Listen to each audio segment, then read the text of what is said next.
University in Ukraine, graduating with a bachelor's degree in international law. Upon his return to Kenya, the late Honorable Ngeno advanced his academic and professional credentials by obtaining a Master of Arts degree in International Studies and a Bachelor of Laws degree, as well as postgraduate diploma in law from the Kenya School of Law. His distinguished academic journey culminated in his admission to the bar as an advocate of the High Court of Kenya in 2025. Before joining elective politics, the late Honorable Ngeno served as a director at the Agricultural Development Corporation, ADC, from 2008 to 2012, where he gained valuable experience in public sector management and administration. In 2013, he joined elective politics and was elected as a member for National Assembly for Emrua Dikri constituency. He was subsequently re-elected in successive general elections, thus serving his third consecutive term in Parliament at the time of his demise. Now, Honorable Senators, during his first tenure in Parliament, the late Honorable Ngeno served in various committees in the National Assembly, including the Departmental Committee on Justice and Legal Affairs and the Public Investment Committee.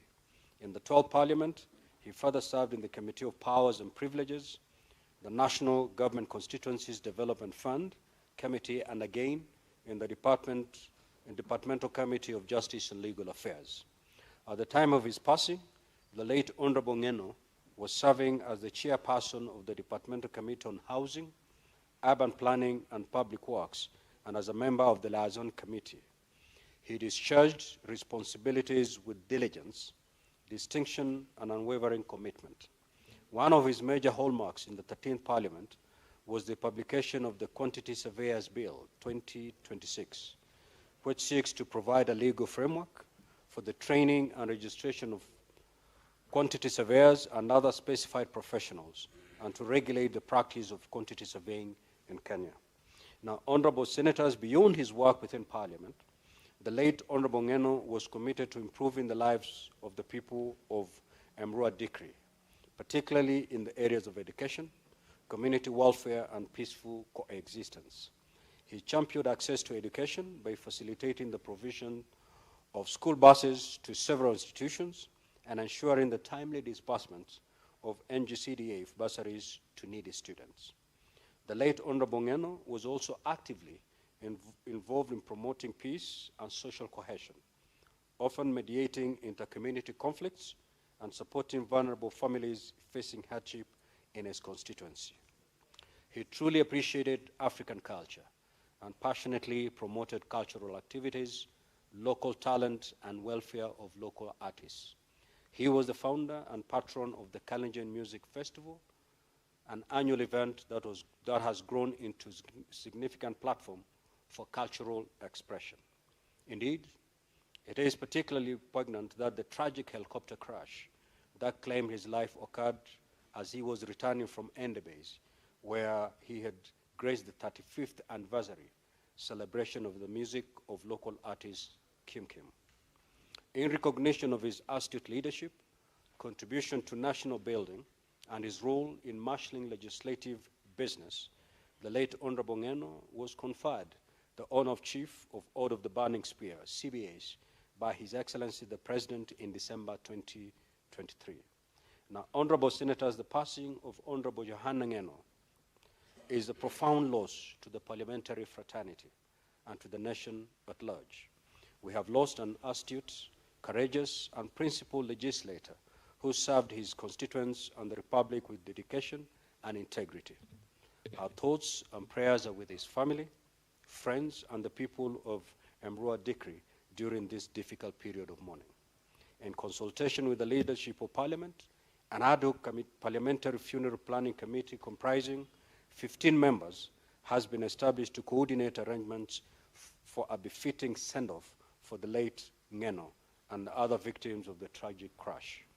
The committee includes the following senators. 1, Senator Wafula Waholi, CBS MP, Senator Hilary Sigei, CBS MP, and Senator Eddie Okech, MP.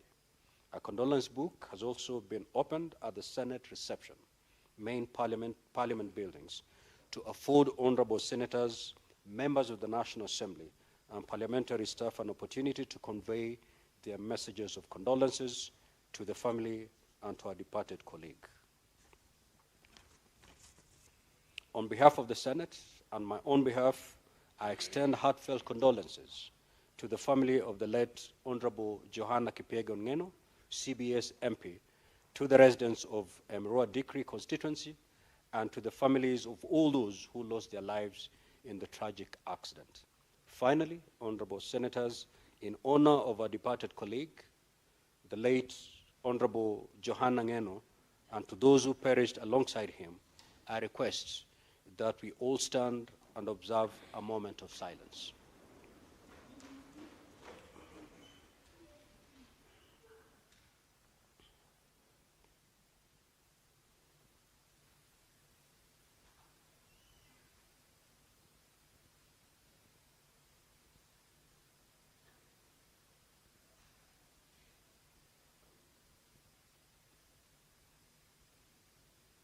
Thank you. You may take your seats. May the soul of the late Johanna Kipyegon Ngeno, CBS MP, and those who perished alongside him rest in eternal peace. Thank you. Next order.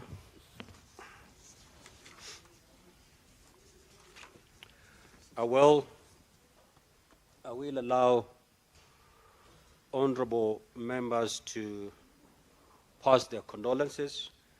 If you get an opportunity to speak, kindly keep it under 3 minutes. Kindly. The Honorable Manzo Daniel Kitanga.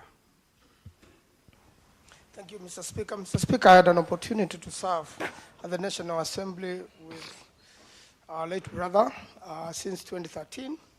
In the election campaign of 2017, I was part of a team which went to campaign for him in Emar. And I want to say that he really promoted culture and encouraged young people, encouraged talent, his people really loved him and overwhelmingly elected him.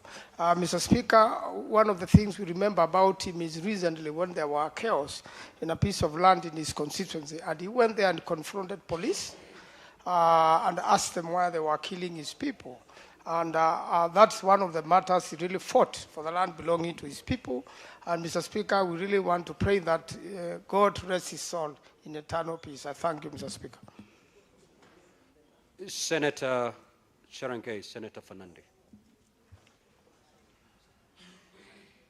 Mr. Speaker, thank you for this opportunity. From the onset, I want to pass my deepest condolences to the family of Honorable Johanna Ngeno Ngong and his compatriots who passed on through tragic air crash in my county in a place called Chepkiep, Sangalo Kebulonik Ward, Masab constituency in Nandi County. Mr. Speaker, I arrived there at 6:45 p.m., maybe an hour or so after the crash. I can tell you, Mr. Speaker, the scene was very horrendous. The parts of the helicopter had been thrown around, the engine had been burned, the bodies were badly injured, Mr. Speaker, the 6 of them. Mr. Speaker, we had to wait. I stayed there up to 10 p.m. when we evicted the bodies to Moi Teaching and Referral Hospital, Mr. Speaker. I have not slept for the last 2 days, Mr. Speaker, recalling the horrendous sight of what happened in Chepkiep in Nandi North Forest, Mr. Speaker.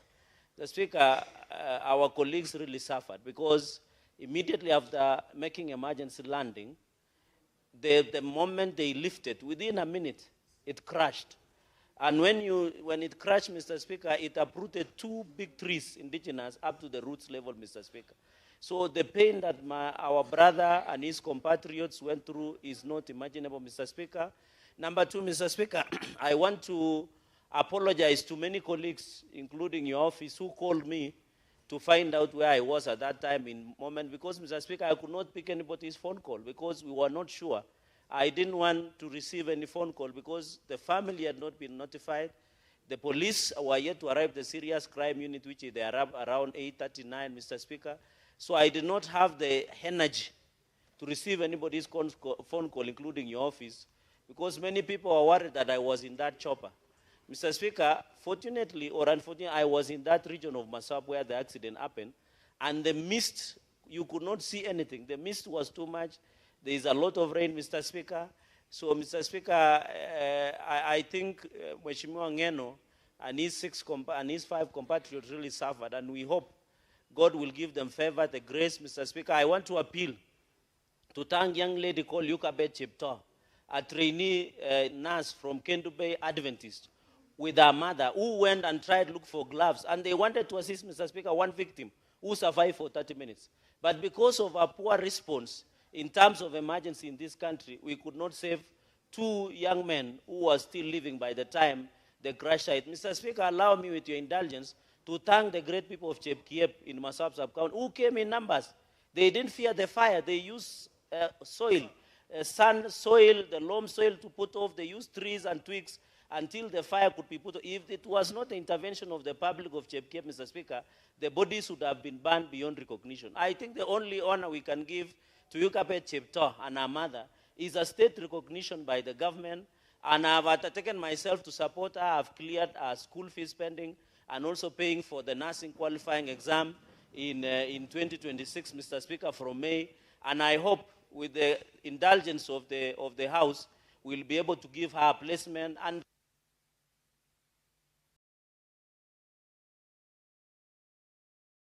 One minute and you wind up. thank you, Mr. Speaker. So that, Mr. Speaker, so that we recognize those heroes. They are uncalled, unsung heroes, Mr. Speaker. Finally, is to appeal to our people in aviation sector, especially the pilots, because the rains are many, the mist is all over, Mr. Speaker, and I think in future, as colleagues, whenever you board a chopper and you see the weather is not very good, kindly don't insist on flying against the bad weather, Mr. Speaker. And Mr. Speaker, my deepest condolences to us. Ngeno was more than a friend. He was a colleague. He was our leader in the Kalenjin nation, Mr. Speaker. We have worked together, and we hope the people of Moradigir and the spouse and the family will find solace in God Almighty. Mr. Speaker, I thank you, and I yield back. Senator Mazaya.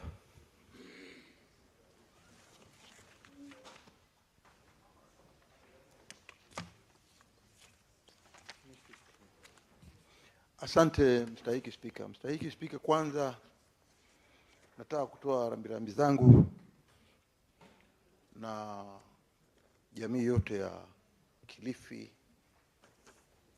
kwa familia, marafiki na ndugu wa ndugu yetu Ngeno. Kama tulivyosikia taarifa ni kwamba Ngeno alikuwa mwakilishi bunge wa Emurua Dikir. Bwana Mheshimiwa Spika, ni kwamba sisi tunaombea, cha kwanza, Mwenyezi Mungu aweke roho ya marehemu mahali pema walipolala wema. Lakini cha muhimu ni kumkumbuka ya kwamba alikuwa yeye mwenyewe ni mtu anapenda amani sana, na mara nyingi amejihusisha na maeneo yale ambayo akiwa yako na shida anakwenda kule na anaongea nao, anafanya amani. Kwa hiyo mtu kama huyo ni mtu ambaye sisi kama binadamu ambao tumebaki nyuma tuweze kuzidi kumwombea Mwenyezi Mungu aweke roho yake mahali pema. Vile vile kwa familia, marafiki, najua saizi wako na sumazi. Wingu limetanda na sumazi iko nyingi sana ndani ya nyumba. Tunawaombea wale bibi na ndugu na marafiki wote, Mwenyezi Mungu awapatie nguvu ili kuweza kupita mtihani huu mgumu, na Mwenyezi Mungu aweke roho ya marehemu Ngeno mahali walipolala wema. Asante. The Senate Majority Leader.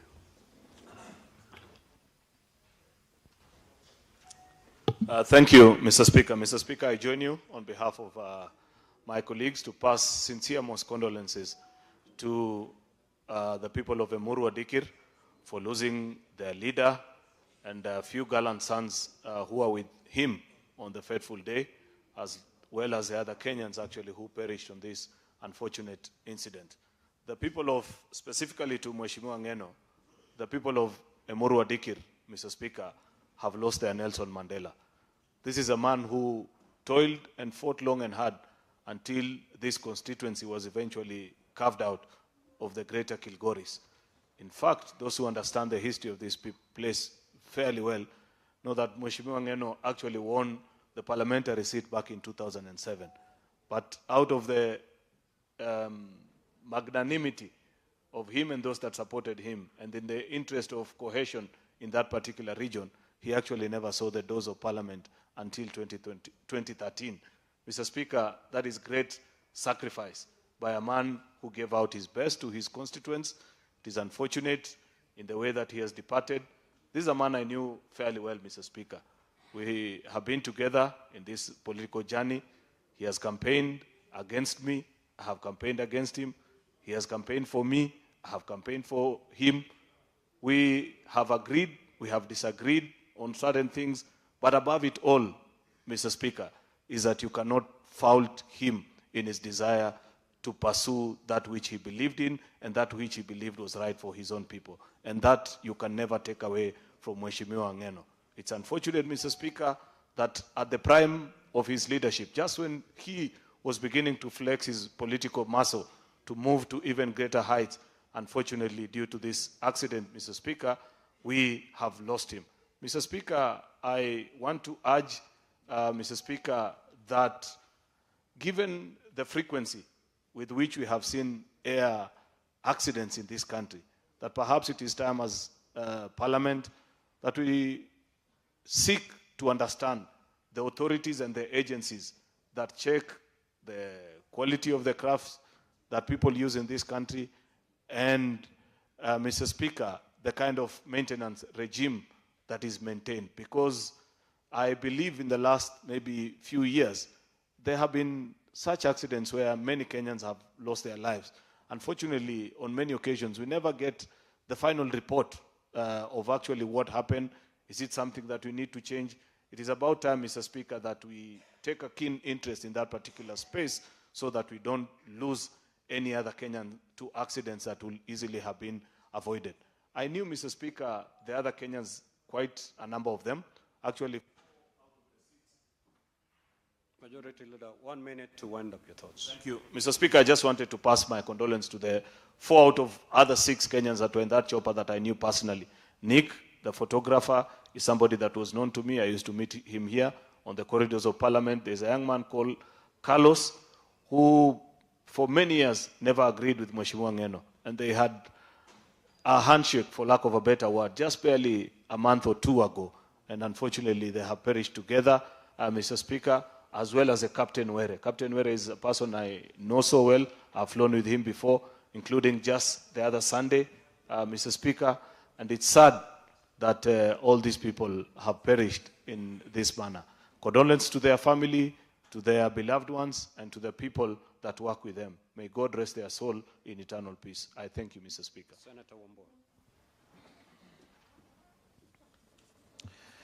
So I thank you, Mr. Speaker, for also granting me this opportunity to join you and my colleagues in sending a message of condolence to the family and friends of the departed colleague, Honorable Joanna Ngeno Kipyegon.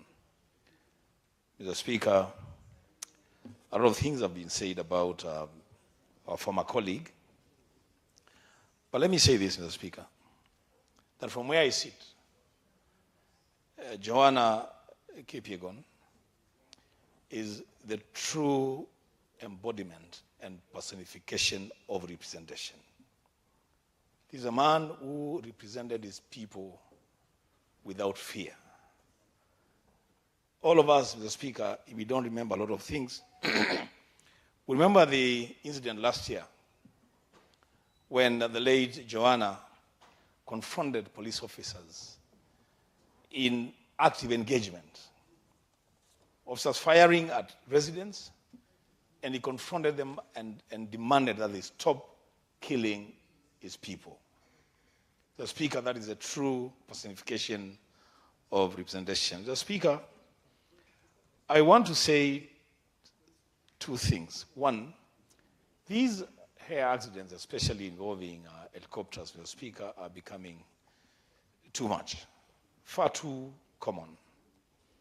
Mr. Speaker, we have lost quite a number of senior leaders in this country through helicopter crashes.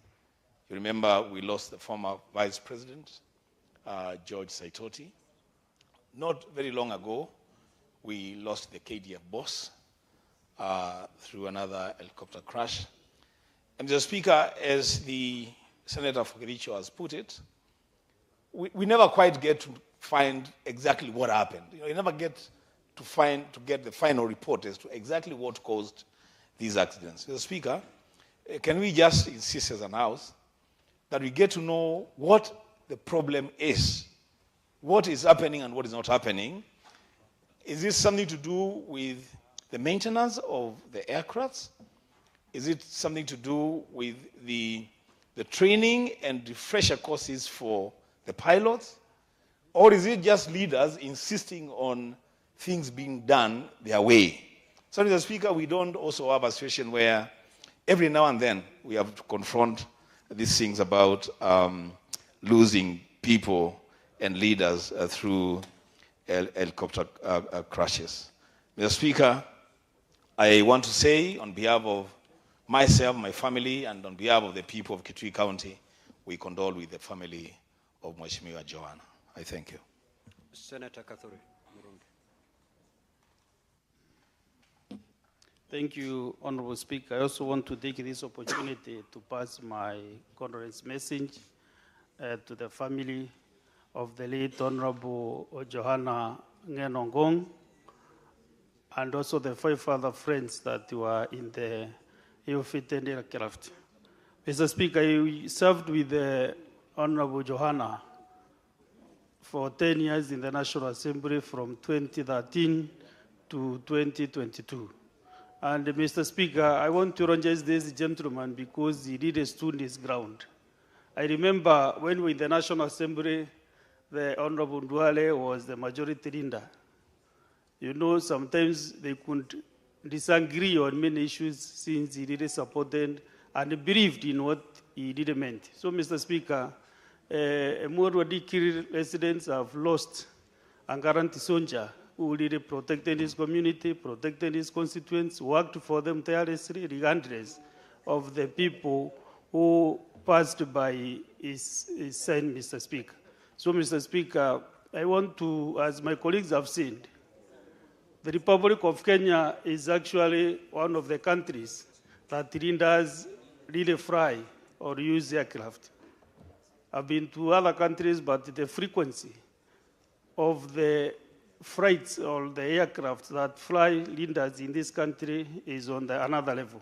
So, Mr. Speaker, as my colleague also have seen, it is high time that we get a policy, especially when the weather is not friendly. There must be a policy that no aircraft should leave any place where they want to lift, Mr. Speaker, so that we can be able to avoid these accidents all the time. Mr. Speaker, you know, losing a member of parliament who has served his constituents for 15 years. And of course, he can go ahead and ahead. We have lost a soldier who has really been mentored by many people, Mr. Speaker. And therefore, Honorable Speaker, as I eulogize this gentleman, I want to say that also the Kenya Civil Aviation Authority should come up with a policy on the way we handle our aviation industry, Mr. Speaker. Because the way it is now, I don't think we are on the right track, Mr. Speaker. I thank you, Honorable Speaker. Senator Oledama. Thank you, Mr. Speaker. Mr. Speaker, I stand here to mourn a colleague, a leader who I believe that some of us were cut from the same cloth, a man whose courage and dedication, his agility and dedication to the service of the people of Narok County, not only the Emurua Dikir, is highly commendable. Mr. Speaker, I remember the Honorable Ng'eno just about 2 weeks ago when I went to help bury the mother of one of our colleagues, Senator Mandago. And on that particular day, I flew here. I'm sure the Speaker was on that burial as well. And I asked him to travel with me and we traveled back together in a helicopter. And we spoke about Narok County. When you listen to Johanna Ngeno then, all he was talking about, how do we unite these Kipsigis and the Maasai people of Narok to be one, to be able to speak one, to fight for development. Mr. Speaker, I am sad because we had many plans on how we can sit together and bring this community, visit together. In fact, on that same day, Mr. Speaker, we were talking about his latest passion with artists, Kenyan artists. And he was telling me that it's about time now we also elevate the Maasai artist. And we discussed one young girl whom he was really promoting to be able to give them publicity so that they can be able to make a living out of what they are doing. It saddens me. And I truly hope that the people of Kenya, and I know there's one quote that is very common with Ngeno, and he always says that if it doesn't happen the way you want it, it will happen in a better way than you imagined. That is the beauty of God's plan. This is all God's plan. We're here today, tomorrow we are gone. We will miss him, but for the people of Emurua Dikir, I want to assure you that you're not orphans. We will stand together, we will go through this hard time. To the family of the pilot Were, and also the young men from Narok, who also perished in that tragic helicopter crash. We pray for you, we pray for your families, and we'll always stand together to ensure that at least your families are not left wallowing in poverty. To the young widow, a young Maasai girl, Yona Ntutu, we will support you. Mr. Speaker, just 20 seconds. 1 minute to wind your condolences. Thank you, Mr. Speaker. To the young girl, this is a very young girl with 2 beautiful kids. In fact, when we were there yesterday with the president, the kids were just happy. They didn't really understand what was going on. Everyone was there. You know, life is so frequent. Today you are here, tomorrow you're gone. I hope that we as leaders can remember that. Because sometimes we just, with our chest, we line our pockets, we collect billions and billions of shillings, and we forget the people who have put us where they are. Ngeno fought for the people of Emurua Dikir. You know, I was just watching a lot of YouTube episodes, and there's one he was saying, Shika Ledama, Shika Ledama. And what we were doing is that both of us were fighting for the rights of our people. We were fighting to save Mao Forest. But ultimately, we came together and we fought, we united, and a lot of development is going to Narok County because of understanding that these tribes, you know, don't mean a thing. They just unite us.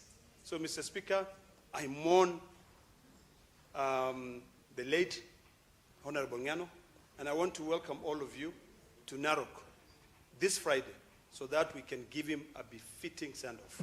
May God rest his soul in eternity. Senator Veronica.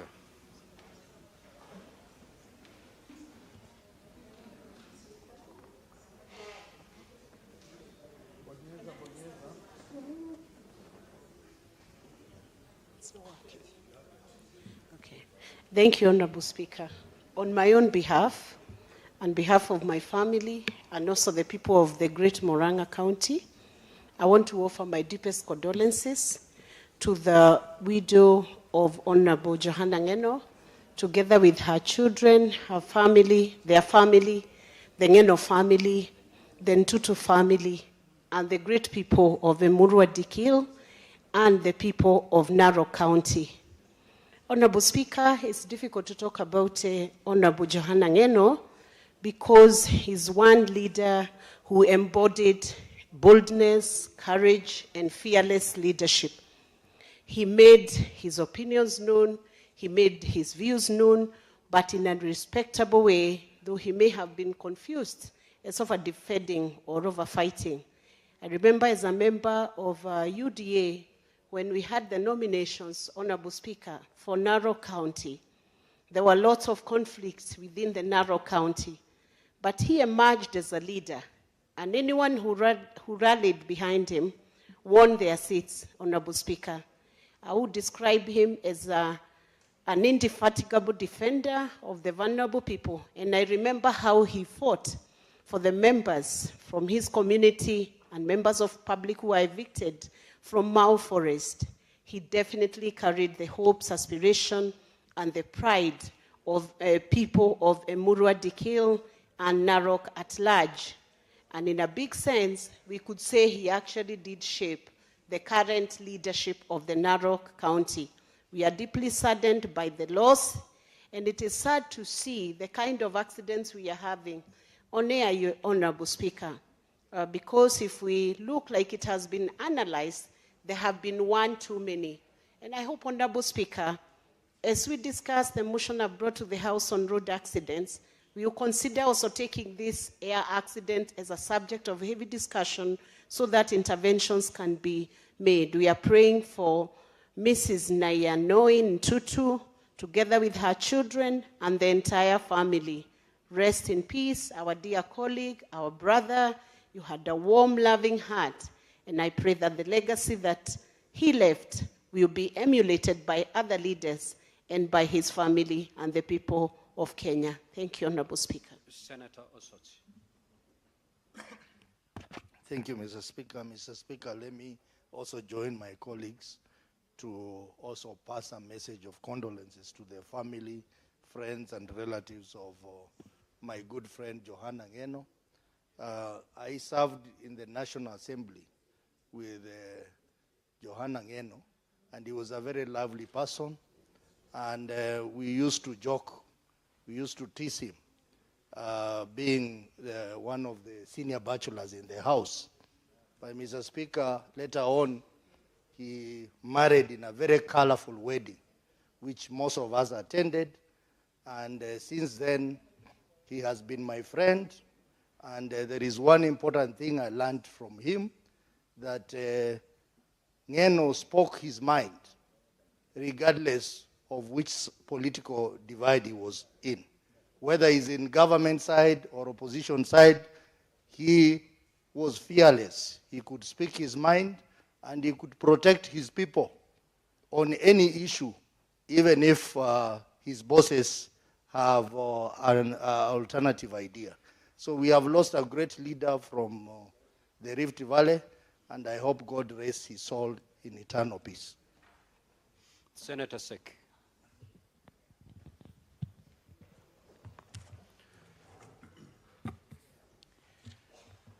Thank you, Honorable Speaker.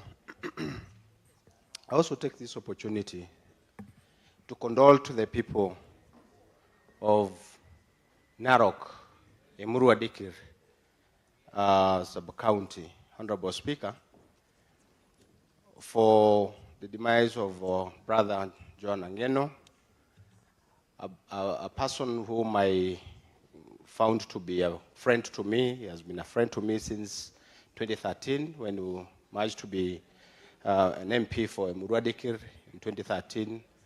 Up to now, Honorable Ngeno has been a courageous person, a person who speaks his mind, a person who fights for his people, a person whom is a very fearless person, a person who can speak his mind regardless of the situation. Honorable Speaker, this is an issue which has just occurred in this country, which we are all of us praying that it should be a natural occasion or even a natural calamity that has come to this country. But we want to say that Honorable Ngeno was a very courageous person, a person who talks to almost everybody, a person who has empowered his people, and a person whom speak to his mind in every situation that he is at that moment because of his people. Honorable Speaker, it happens that this issue of death has been a big issue to this country. It is something that we need to for us to come as leaders to see how we can prevent some deaths, because we are talking about our legislature today, and most of our people, most of our citizens in this republic have been killed in most of the occasions. So we need really to sit down as a house and discuss on how much of the problems can be prevented, particularly on the issues that is being brought by the killings of police to the members of the public. Otherwise, thank you very much, Honorable Speaker, and we say pole to the family and to the entire family and the county Senator in Eddy. large. Senator Eddy.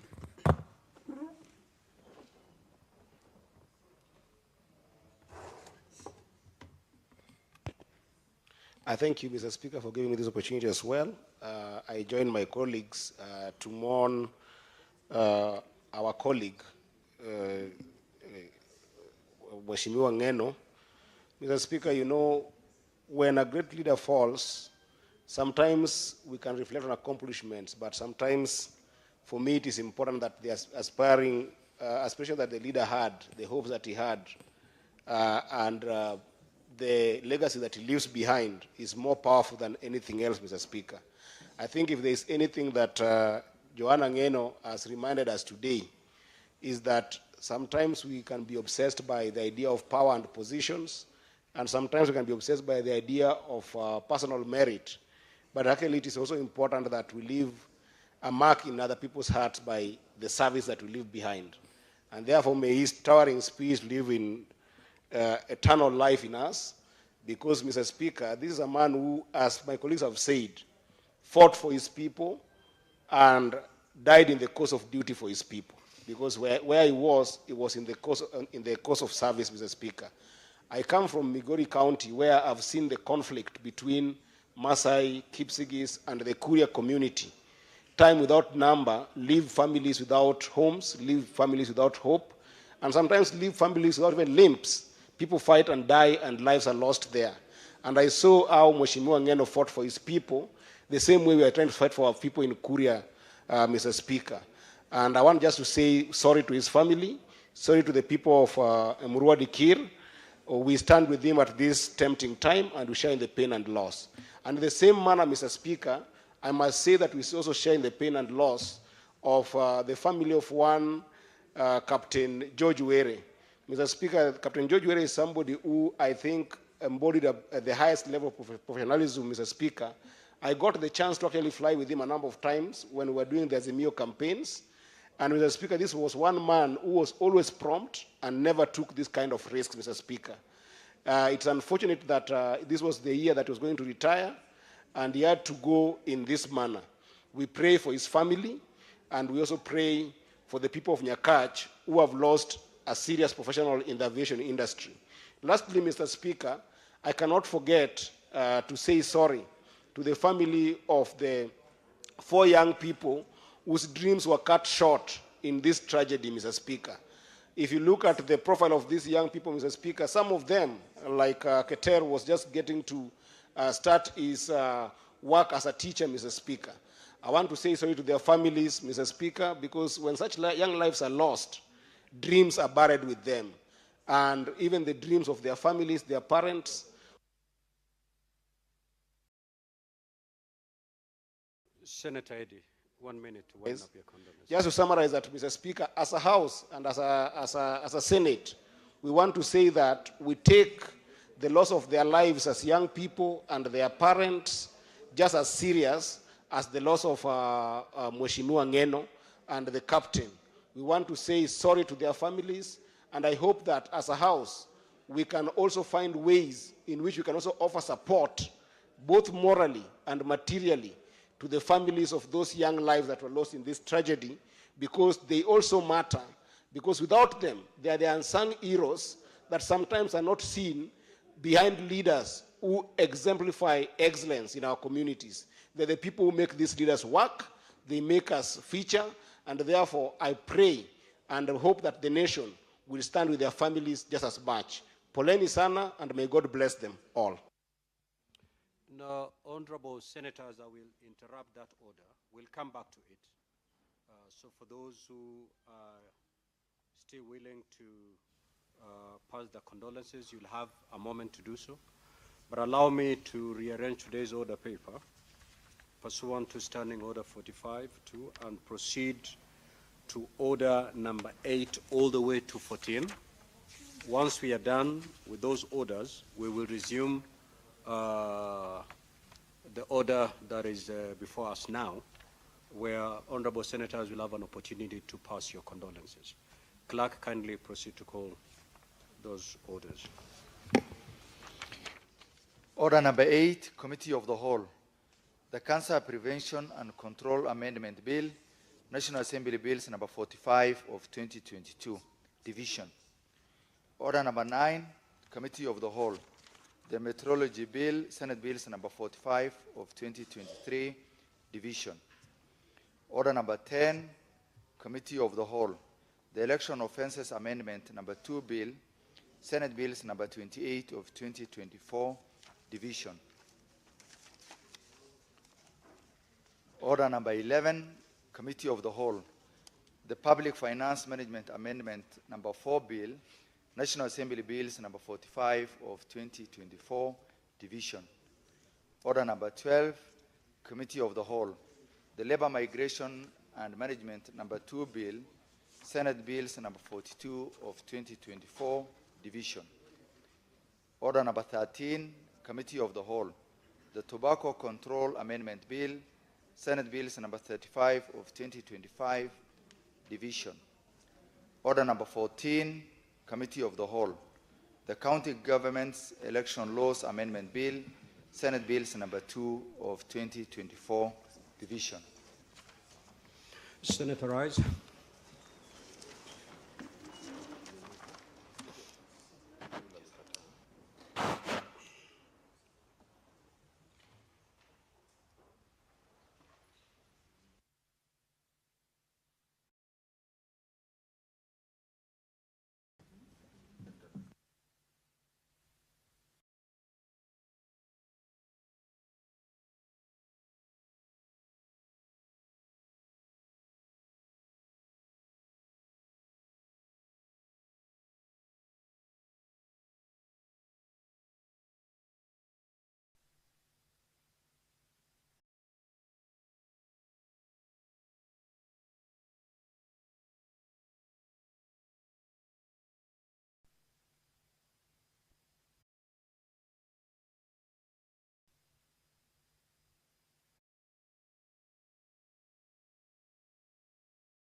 Honorable Senators, we are now in the Committee of the Whole, and we are about to go into division.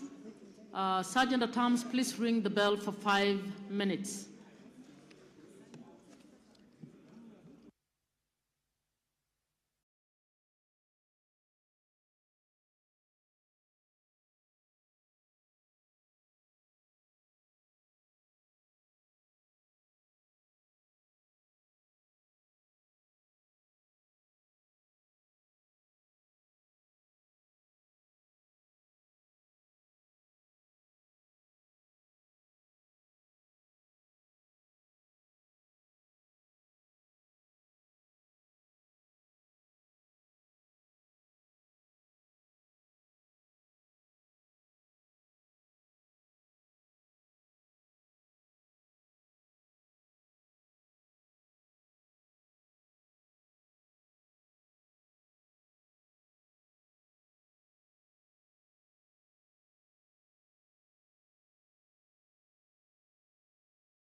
Well, the division bell is currently on. The members of the Senate have started considering or are about to start considering the bills that are at the committee of the whole house stage. There are about 7 bills that the members of the Senate this afternoon would like to conclude on these particular bills at the committee of the whole house. That is the priority business of the day. The quorum bell, the division bell is on for the members to be able to ensure that the quorum is present for the division to be able to take place on these bills. Remember, the committee of the whole, that's where if there were any amendments that members of the Senate had proposed or had made to any of the bills, that is up for consideration in this particular stage. That is the point that the amendments were considered and either adopted or rejected. These bills will be considered this afternoon for the members to be able to dispense with on this matter. The bills have been they have been coming up for division, and this afternoon the members are looking to be able to conclude on them. One of the bills is the Labor Migration and Management number 2 bill, a bill originating from the Senate, Bill number 42 of 2024, sponsored by the Honorable Senator Tabitha Mutinda. This is actually a bill that seeks to provide for the regulation of private employment agencies and the recruitment of workers within and outside Kenya, and to safeguard the rights and welfare of job seekers and migrant workers. This is a bill that seeks to consolidate the laws relating to labor migration and proposes to repeal sections of the Labor Institutions Act and Employment Act. So this is a bill that members of the Senate managed to debate on it at the second reading stage. There were proposals or amendments that were given regarding this bill, and they were considered at the committee of the whole. So what is coming up is that the members will be going into divisions on these bills. That is the quorum bill. This bill also seeks to provide for the registration of private employment agencies and the cancellation of such registration. It also provides for the execution of security bond by private employment agencies engaged in the employment of workers for foreign employment. The security bond is intended to be used in the repatriation, also for payment of wages and other entitlements in the event of default by the private employment agency or the employer. Allow me to hand you over back to the business.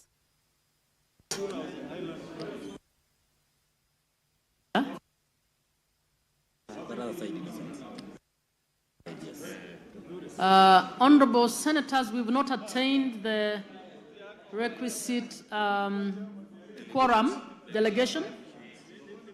Please ring the bell for another 5 minutes.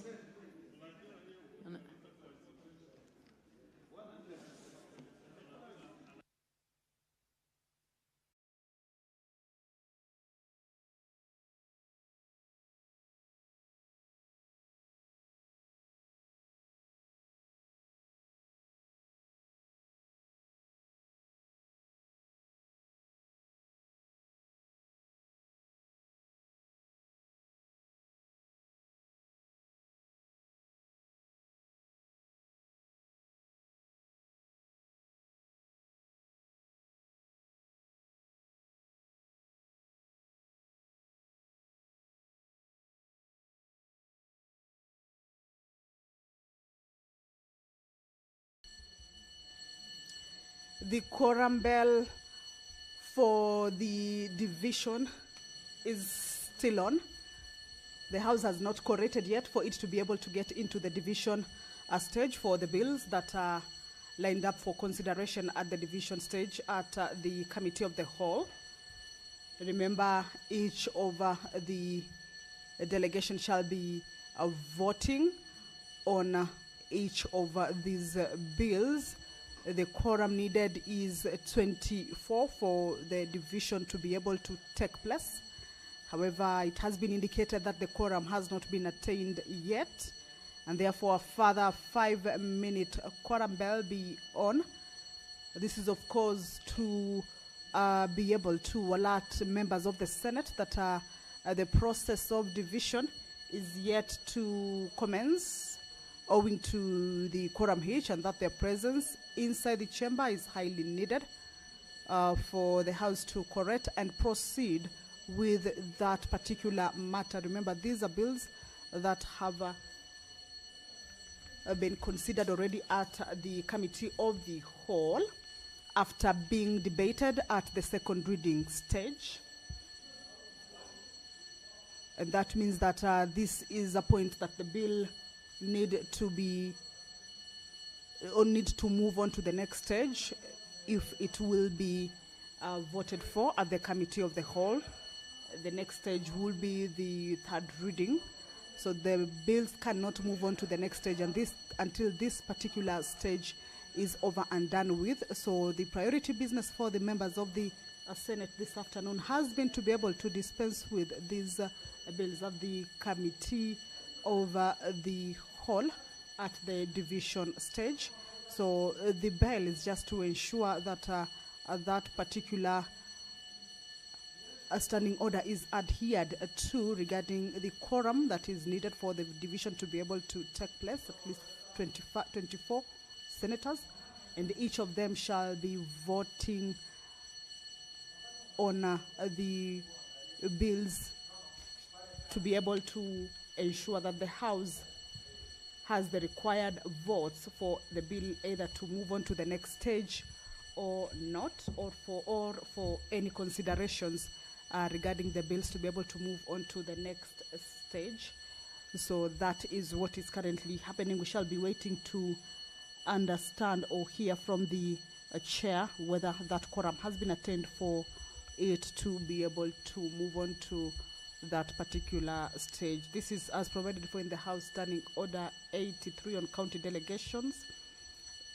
And it indicates that on election, all senators who are registered as voters in a particular county shall collectively constitute a single delegation for purposes of paragraph 2 that regards the voting process, that says, except as otherwise provided in the Constitution in any matter in the Senate affecting counties, each county delegation shall have one vote to be cast on behalf of the county by the head of the county delegation, or in the absence of the head of the delegation by another member of the delegation designated by the head of the delegation. The person who votes on behalf of a delegation shall determine whether or not to vote in support of or against the matter after consulting the other members of the delegation. So this is the division stage, and this is the matter that relates to the business that is currently on the floor of the House. The quorum is what the members are just waiting, or the House is just waiting to attain for it to be able to consider the divisions for this particular bill. One of the bills that I had indicated earlier was the Labor, Migration and Management number 2 bill, a bill originating from the Senate. Bill is number 42 of 2024, a bill that seeks to provide for the regulation of private employment agencies and the recruitment of workers within and outside Kenya to safeguard the rights and welfare of job seekers and migrant workers, an issue that has been a concern in the country regarding those seeking work or seeking job opportunities abroad that is away from home. So this is a bill that seeks to provide or basically to ensure that those concerns that have been the quorum may have been achieved now. We should be waiting to hear from the chair whether that quorum has been attained for the division process to be able to start inside the House. Remember, this is one of the key or priority business that the members of the Senate this afternoon had planned to dispense with. On the bills, about 7 of them are lined up for consideration at the division stage at the committee of the whole. So once the quorum has been raised, or once that the chair confirms that the quorum has been raised for the process to be able to continue, then it shall continue to ensure that this particular business, the members manage to dispense with. The quorum bell has stopped, but of course we can see the leader of the majority party of the Senate counting the members inside the chamber. Let's listen in to the speaker. Please, can everybody take their seat? Senator Cherarke, please take your seat.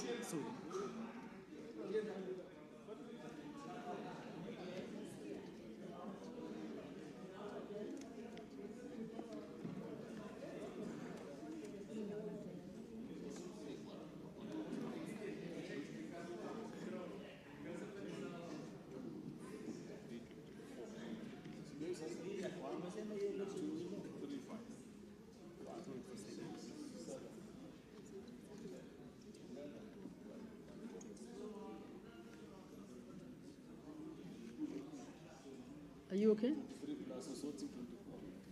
Are you okay?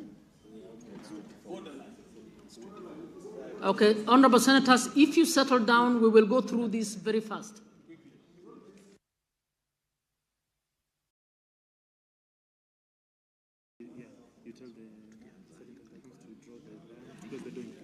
Sergeant at Arms, please close the door and draw the bars.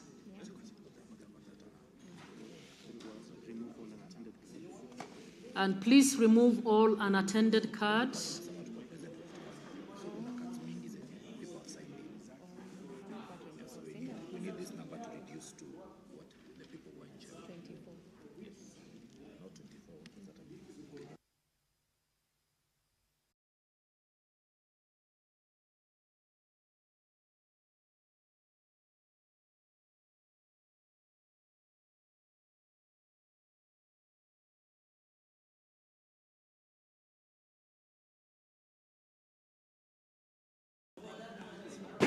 Honorable senators, can the majority and minority ascertain the numbers we have in the House, please?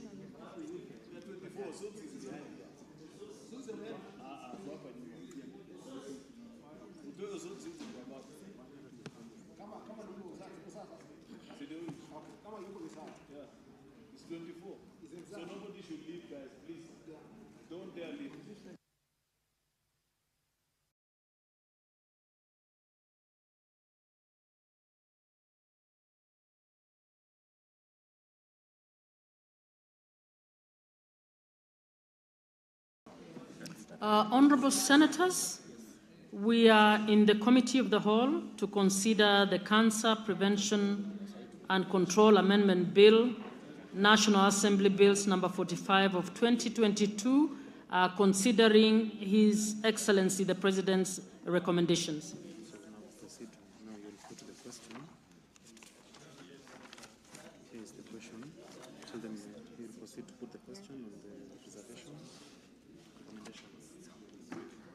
I proceed to put the question that the President's recommendation to delete clauses 2, 3, and 4 be approved.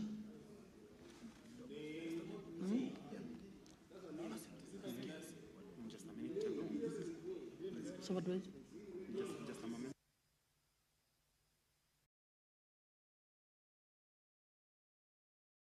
Honorable senators, I'll notify you they are uploading the question shortly.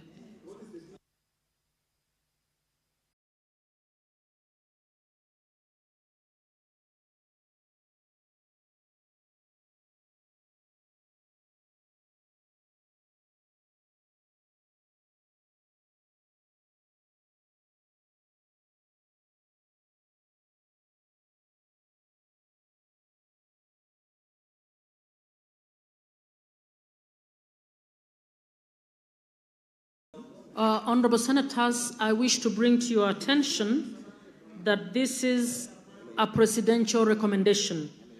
To approve the presidential recommendation, you need only 24 delegations.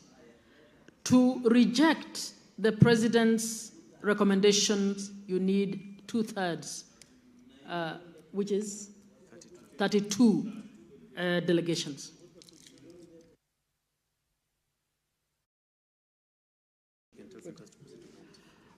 Senators, you may proceed to vote.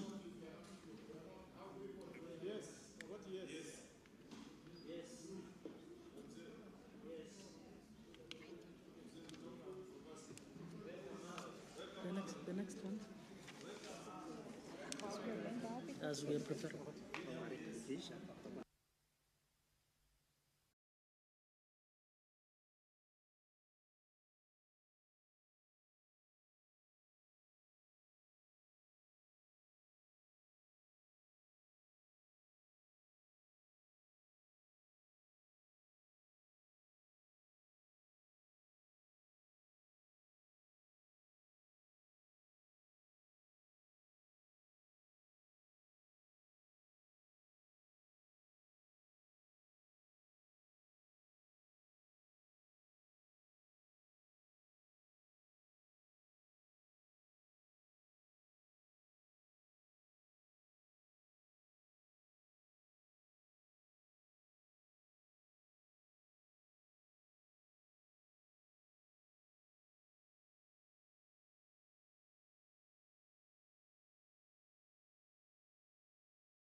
Honorable Senators, this is to announce the results for this division.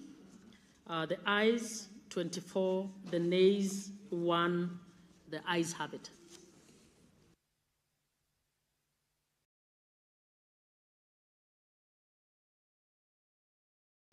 Honorable Senators, now we move on to the next bill, the Meteorology Bill, Senate Bills number 45 of 2023. I put the question that the National Assembly amendments to clauses 1, 7, 12, 19, 38, 53, and to introduce a new clause 43A be approved. Honorable Senators, you may now vote.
Honorable Senators, these are the results for that division.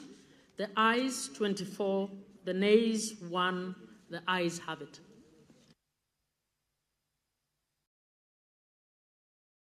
Honorable Senators, we are now proceeding to the Election Offences Amendment number 2 Bill, Senate Bills number 28 of 2024. I put the question that the National Assembly amendment to clause 2 and to delete clause 4 be approved.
Honorable Senators, the results for this division, the ayes 0, the nays 26, abstentions 0, the nays have it.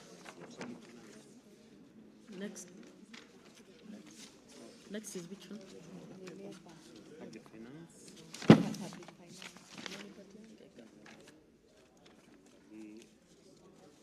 finance, we have a number of divisions.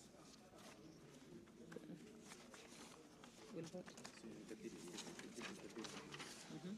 So This is public finance management. what is it? So we're going to divisions on the public finance management bill. Eh? Which one is it? It's here, number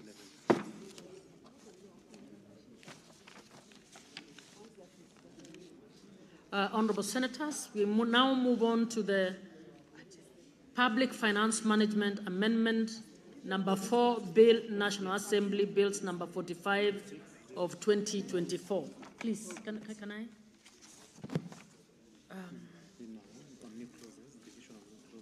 Division on new clauses. I put the question that new clauses 1A, 1B, 3A, 3B, 3C, 3D, 3E, 3F, 3G, 3H, 31, 3I, 3J, 3K, 3L, 3M, 3N, 3O, 3P, 3Q, and 3R be now read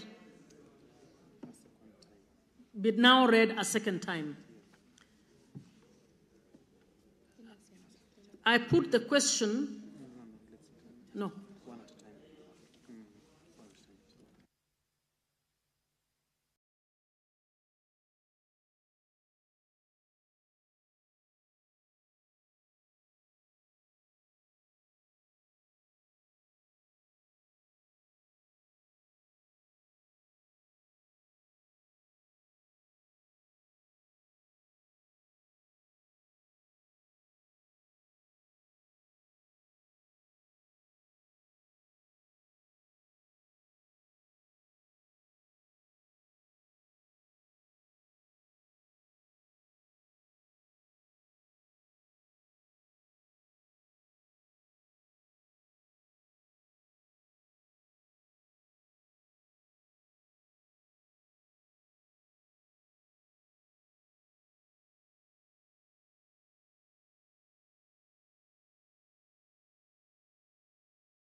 Members, you may now vote.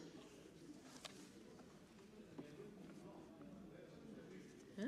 No. They're voting yes, tell them. Honorable Senators, this is a vote on the Public Finance Management Bill, amendments, the new clauses, proposed new clauses.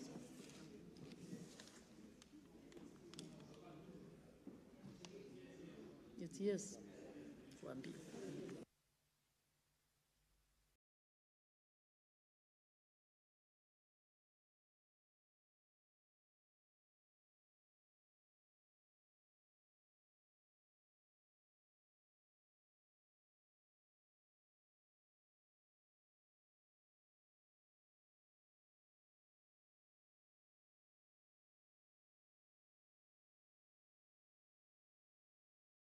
Seconds.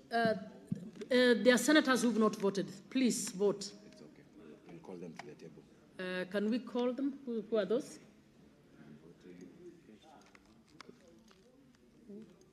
We have Senator Cherarkey. Senator Cherarkey, you have not voted. Senator Mazzayo. Senator Mogeni and Senator Osotsi. Senator Osotsi. And Senator Mogeni. And Senator Mogeni. Please vote.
Honorable Senators, we now move on to all clauses. No, clauses with amendments. I put the question that clauses 2 and 4 be part of the bill. You may now vote.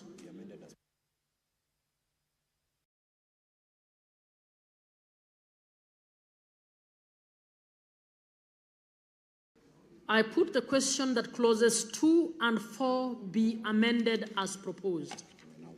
You may now vote.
Honorable Senators, I now move to all clauses. I put the question that Clause 2 as amended, Clause 3, Clause 4 as amended, new Clause 1A, new Clauses 1B, not new Clause 1B, new Clause 3A, new Clause 3B, new Clause 3C, new Clause 3D, new Clause 3E, new Clause 3F, new Clause 3G, new Clause 3H, new Clause 31, new Clause, no, sorry.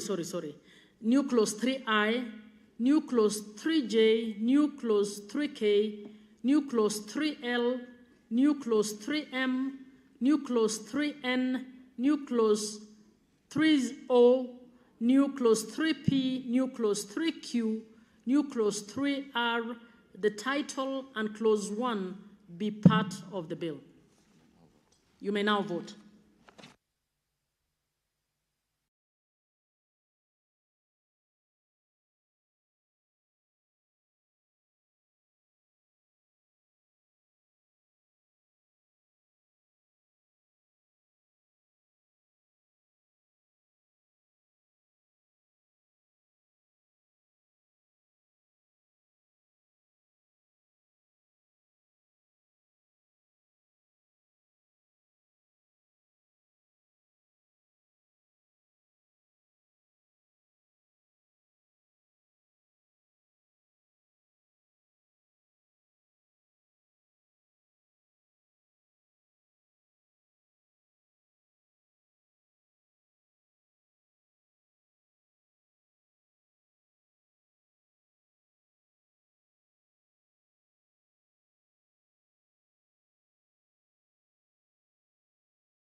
Honorable Senators, I'll now read the results for this particular division, these divisions.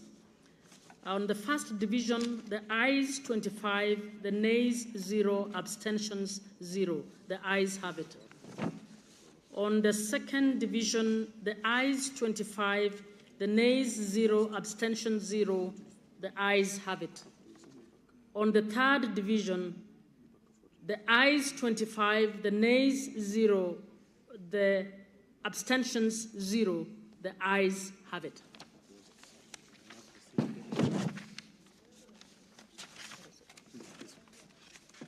Honorable Senators, we are now proceeding to the Labor, Migration and Management number 2, Senate Bills number 42 of 2024. I put the question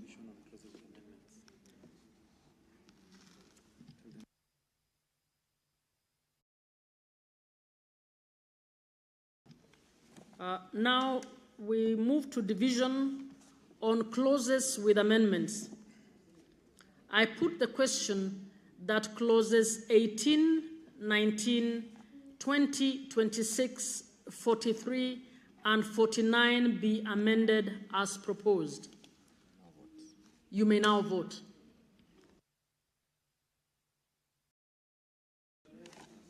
You may now vote.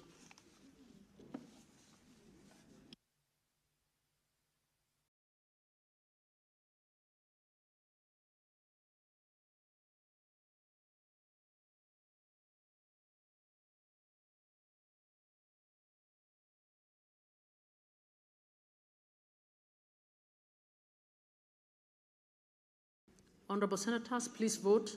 You have a few seconds left. There are some who have not voted.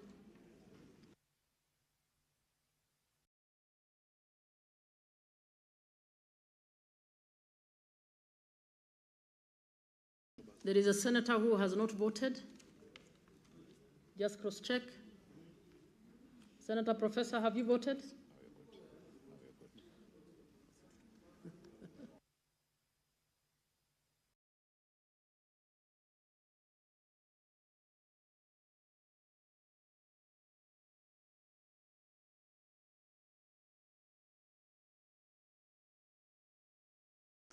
We now move to all clauses.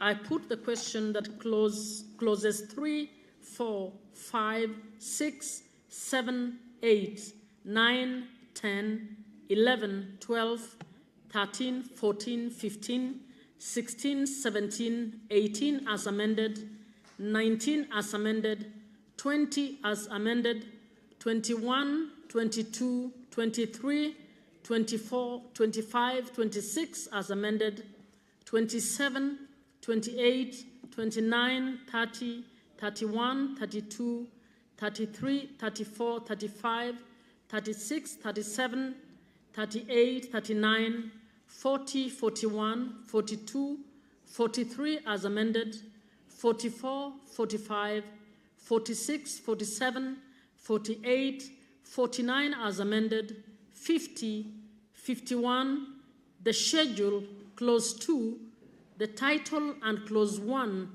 be part of the bill. You may now vote.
Honorable Senators, these are the results for that division. For the first division, the ayes 25, nays 0, abstentions 0. The ayes have it. On the second division, the ayes 25, the nays 0, abstentions 0. The ayes have it.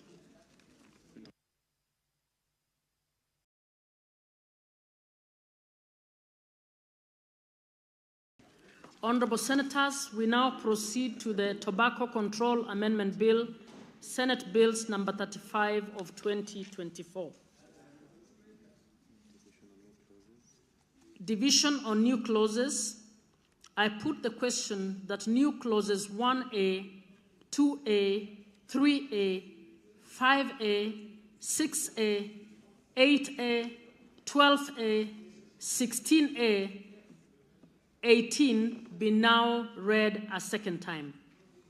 You may now vote.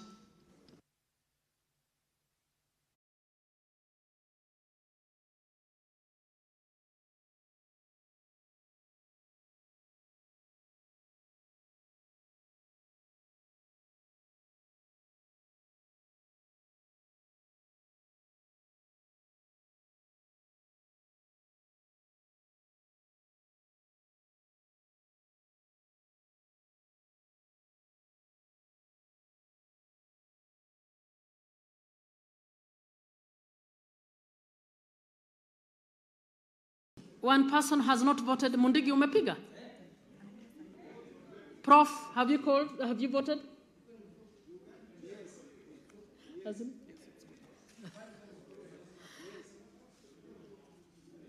We now move to clauses with amendments. Oh. Okay, so not yet.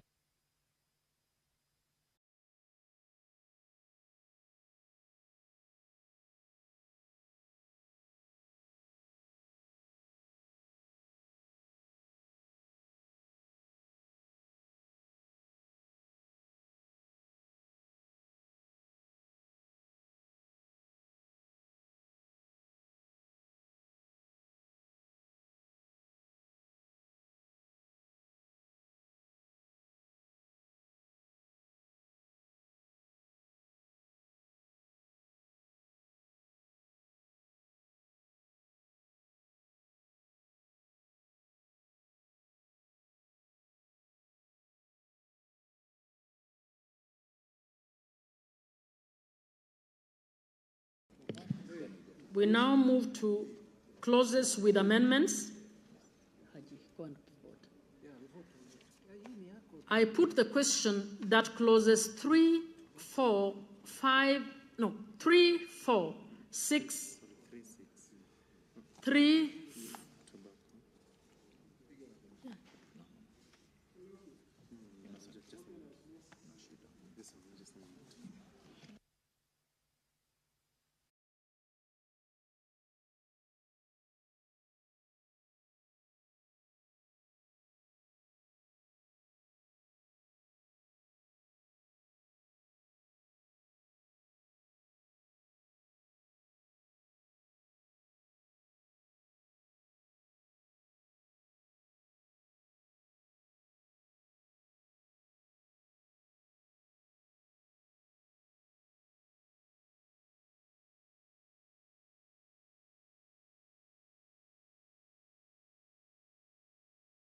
Honorable Senators, on clauses with amendments, I put the question that clauses 2, 3, 4, 6, 7, 8, 10, 11, 12, 14, 15, 17, and clause 2 be amended as proposed.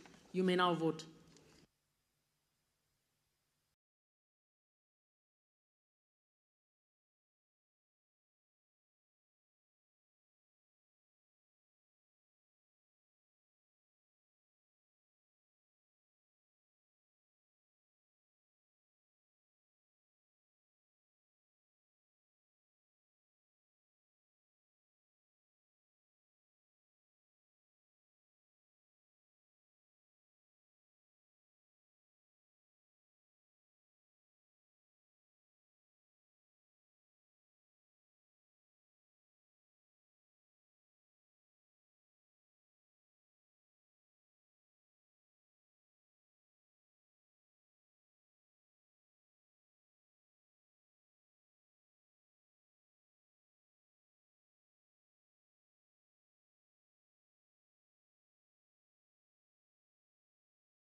Honorable Senators, we now move to all clauses.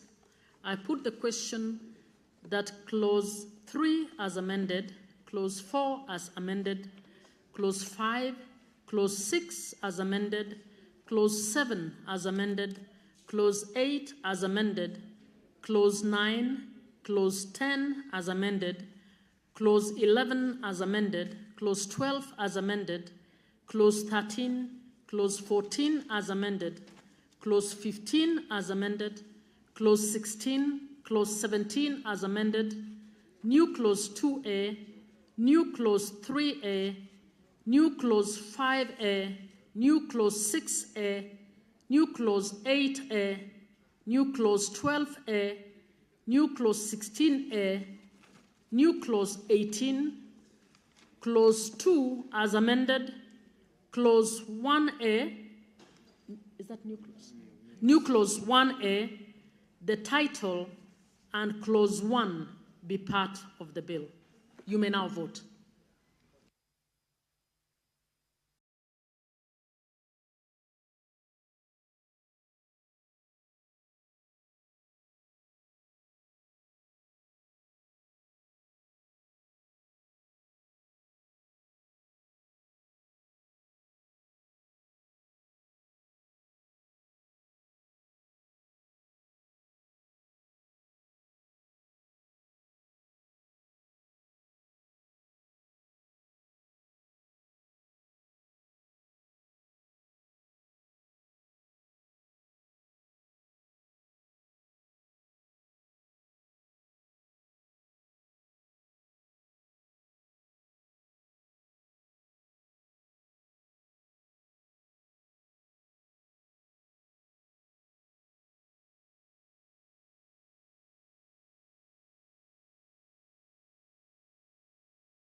Honorable Senators, these are the results for that division. On the first division, the ayes 25, nays 0, abstentions 0.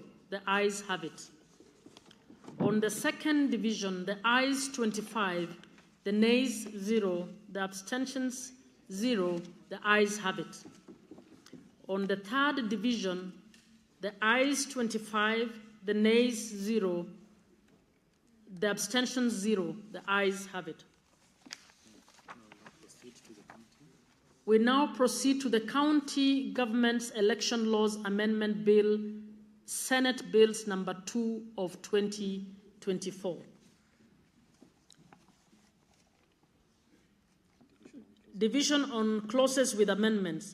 I put the question that clause 2 and clause 3 be amended as proposed. You may now vote.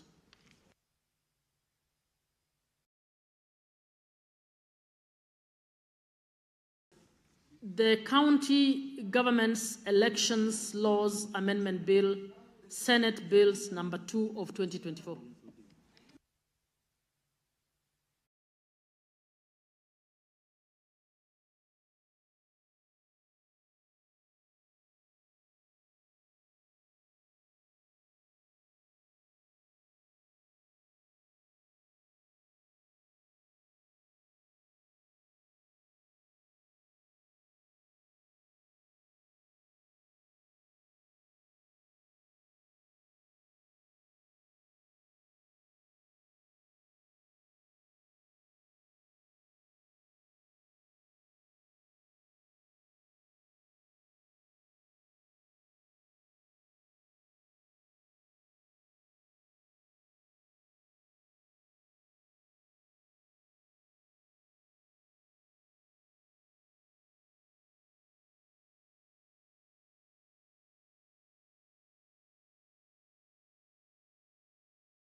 Senator Lengwe, please vote. No, he's not. He has to come and.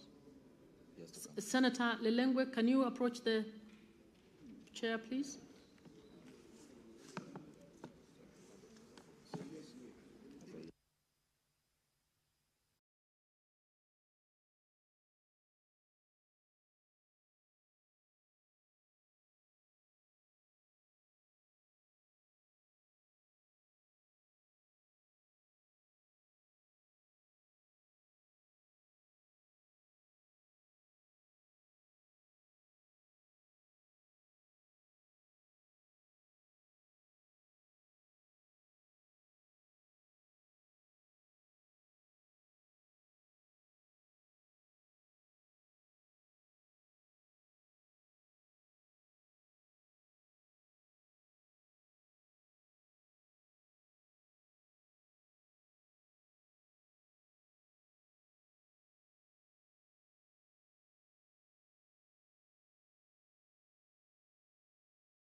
Honorable Senators, we now move on division on all clauses.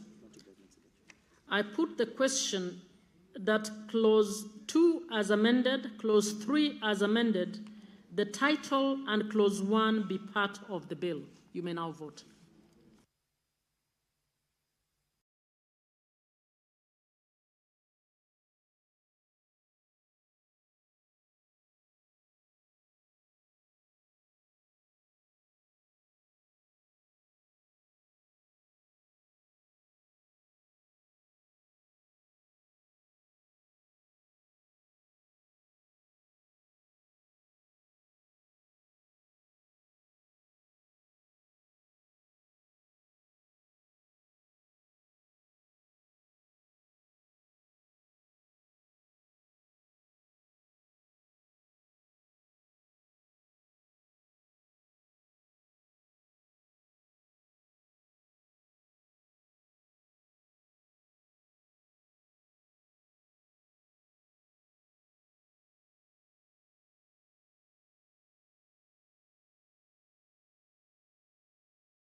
Honorable Senators, I now wish to read the results for that division. The first division, the ayes 25, the nays 0, abstentions 0. The ayes have it. For the second division, the ayes 25, the nays 0, abstentions 0. The ayes have it. Honorable Senators, we will now move to reporting. And I would like to urge all senators to stay put. The remaining processes will not take a lot of time so that we finalize. I will now move on to call the mover on the Cancer Prevention and Control Amendment Bill, National Assembly Bills number 45 of 2022. Senate Majority Leader.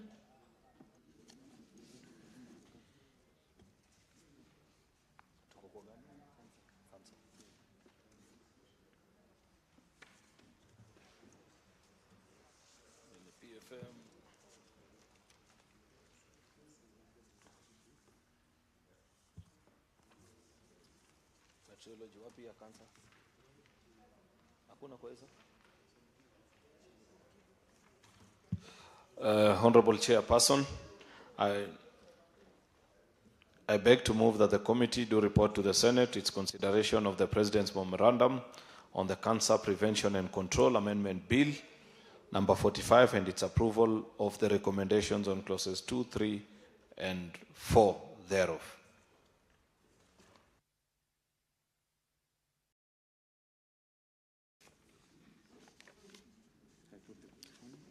Honorable Senators, I put the question that the committee do report to the Senate its consideration of the President's Memorandum on the Cancer Prevention and Control Amendment Bill, National Assembly Bills number 45 of 2022, and its approval of the recommendations on clauses 2, 3, and 4 thereof. Will as many as are of that opinion say aye? Will as many as are of a contrary opinion say nay? The ayes have it. Next is reporting of progress on the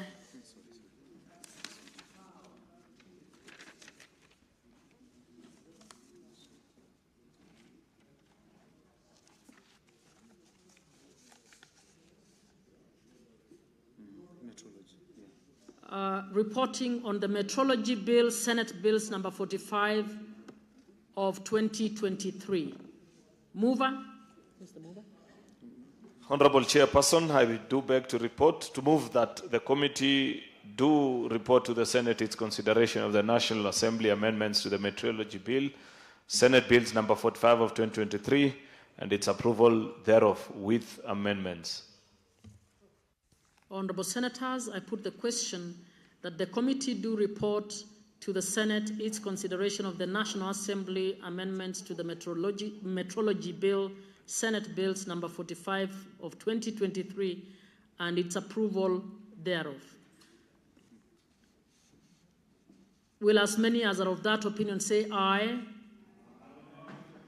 Will as many as are of a contrary opinion say nay? The ayes have it.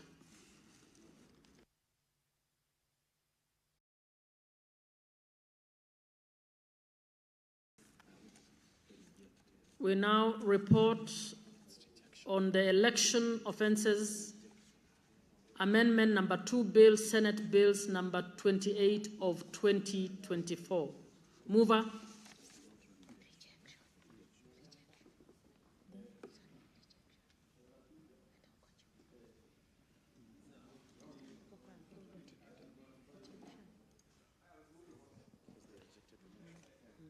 Honorable, to move that, Honorable Chairperson, I beg to move that the committee do report to the Senate its consideration of the National Assembly amendments to the election offences amendment bill number 2, bill Senate Bills number 28 of 2024, and its rejection thereof. Honorable Senators, I put the question that the committee do report to the Senate its consideration of the National Assembly amendments to the election offences amendment number 2 bill, Senate Bills number 28 of 2024, and its rejection. Will as many as are of that opinion say aye? Aye. Will as many as are of a contrary opinion say nay? The ayes have it.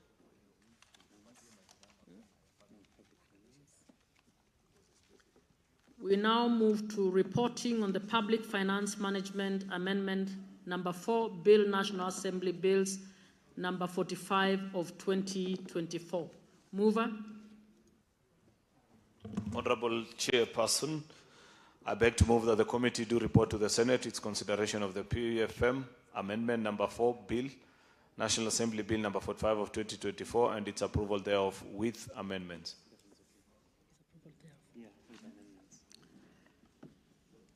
Honorable Senators, I put the question that the committee do report to the Senate its consideration of the Public Finance Management Amendment number 4 Bill, National Assembly Bills number 45 of 2024, and its approval thereof with amendments. Will as many as are of that opinion say aye? Will as many as are of a contrary opinion say nay? The ayes have it.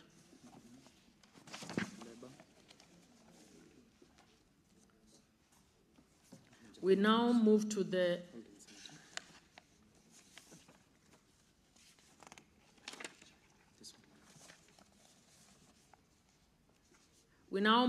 reporting on the top. It's not labor.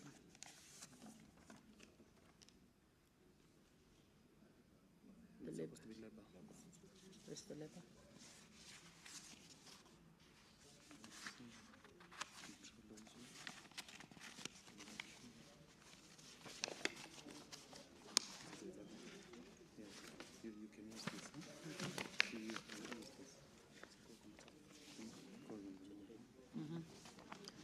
Honorable Senators, we are now reporting on the Labor, Migration and Management number 2, Senate Bills number 42 of 2024. Mover.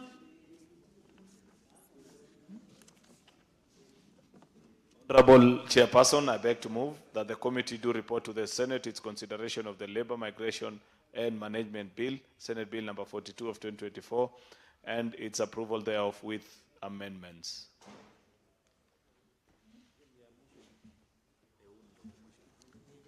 Honorable Senators, I put the question that the committee do report to the Senate its consideration of the Labor, Migration and Management number 2 Bill, Senate Bills number 42 of 2024, and its approval thereof with amendments.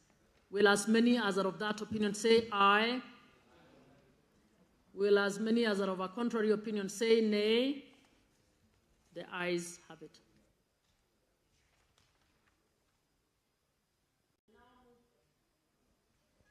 We now move to the reporting of the Tobacco Control Amendment Bill, Senate Bills number 35 of 2024. Mover. Honorable Chairperson, I beg to move. That the committee do report to the Senate its consideration of the Tobacco Control Amendment Bill, Senate Bill number 35 of 2024, and its approval thereof with amendments. Honorable Senators, I put the question that the committee do report to the Senate its consideration of the Tobacco Control Amendment Bill, Senate Bills number 35 of 2024, and its approval thereof with amendments. Will as many as are of that opinion say aye? Aye. Will as many as are of a contrary opinion say nay? The ayes have it. We now move to reporting of the County Government Election Laws Amendment Bill, Senate Bills number 2 of 2024. Mover.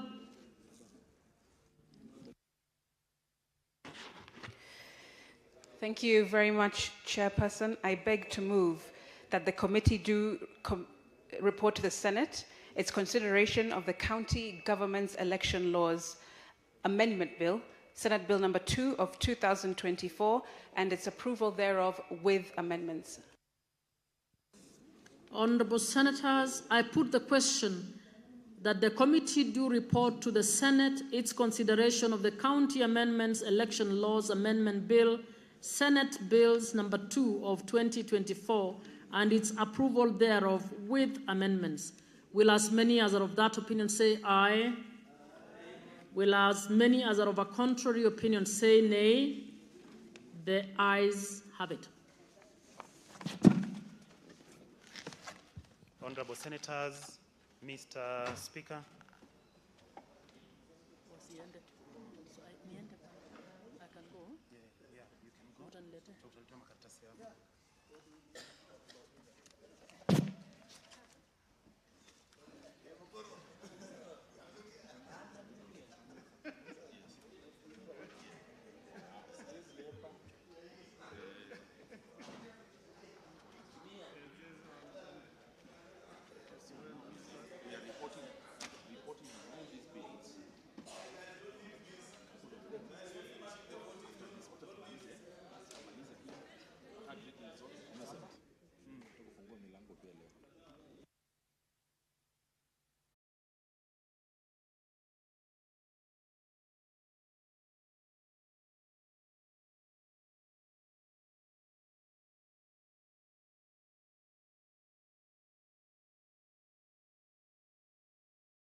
Honourable Senators, we are now reporting on the Cancer Prevention and Control Amendment Bill, National Assembly Bills number 45 of 2022. Chairperson. Honorable Speaker, excuse me.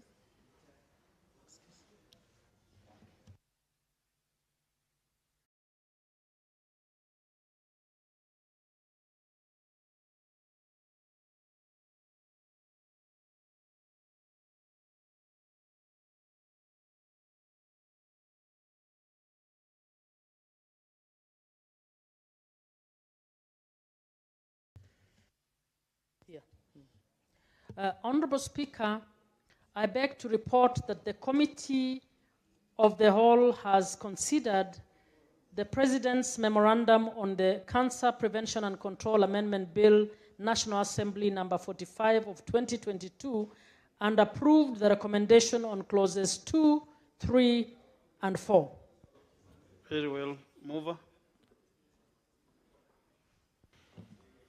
Honorable Speaker, I beg to move that the House do agree with the committee in the said report. I request Senator Eddie Okech to second. Senator Eddie Okech. Senator Eddie Okech, MP. It's not CBS. Until you say CBS chair, but I second. Okay, Senator Chalgay, can you be a bit settled?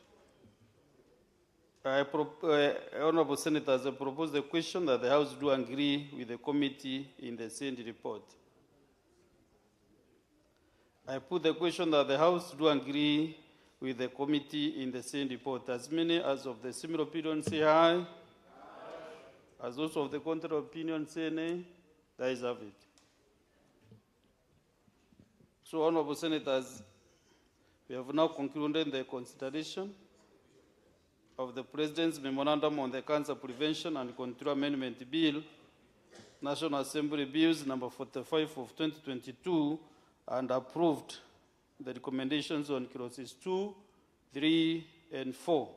There will be no land reading. A message will be sent to the National Assembly on the decision of the Senate on the bill.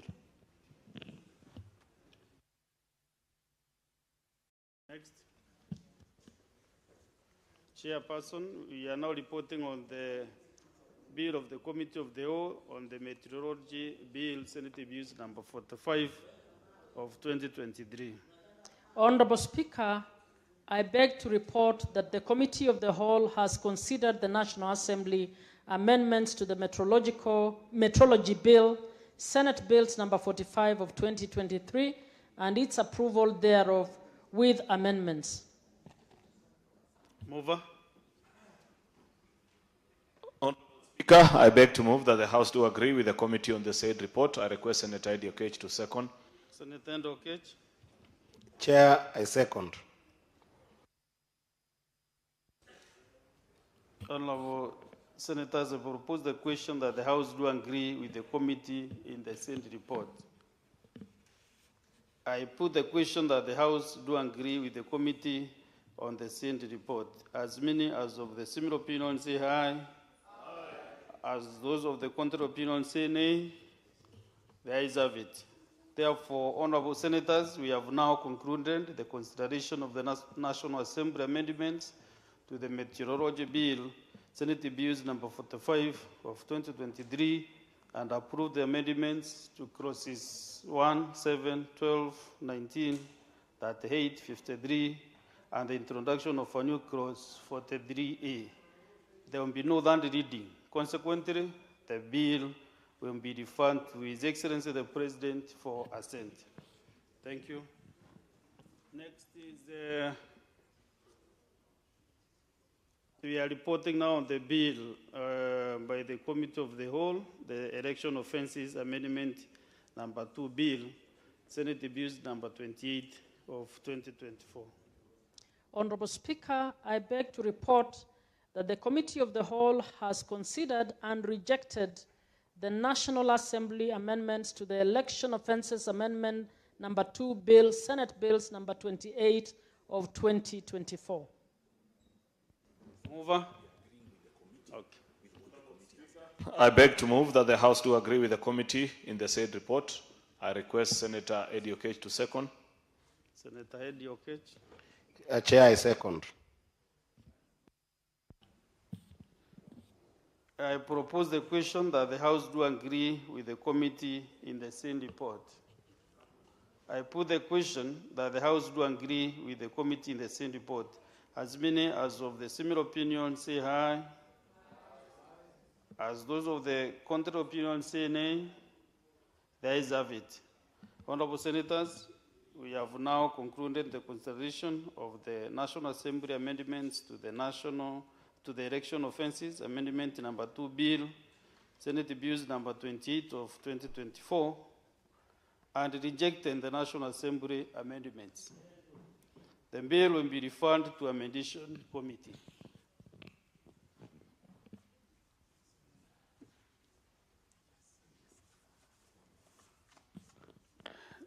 We are now reporting, this is the reporting of the bill by the Committee of the Whole, the Public Finance Management, Amendment number 4 Bill, National Assembly Bills number 45 of 2024. Chairperson.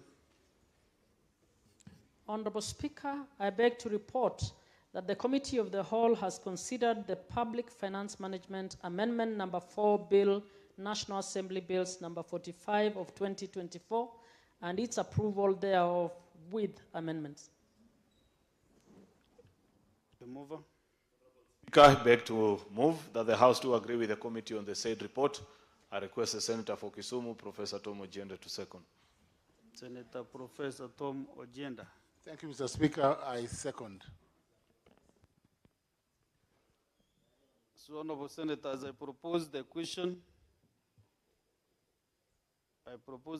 that the House do agree with the committee in the same report. I put the question that the House do agree with the committee in the same report. As many as of the similar opinion say aye. As many as of those of contrary opinion say nay. The ayes have it. Mover. Move that the Public Finance Management Amendment Act, Amendment Bill, National Assembly Bill number 45 of 2024 be now read a third time. I request Senator Professor Ojienda to second. Professor Ojienda. Mr. Speaker, I second. I propose the question that the Public Finance Management Amendment number 4 Bill, National Assembly Bills number 45 of 2024 be now read at that time. I put the question that the Public Finance Management Amendment number 4 Bill, National Assembly Bills number 45 of 2024 be now read at that time. We are going to the division.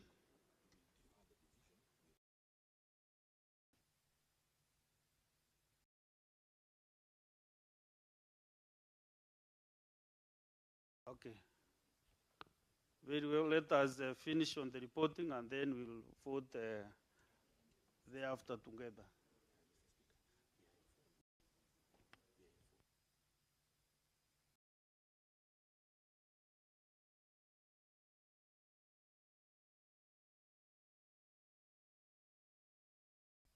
Okay, since we are reporting, we don't need actually the quorum to be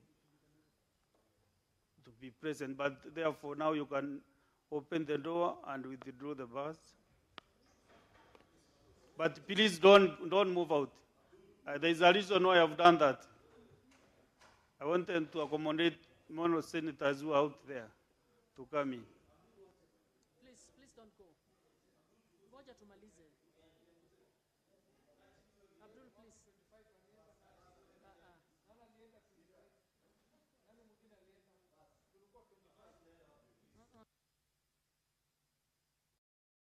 Who are the senators who are at the door?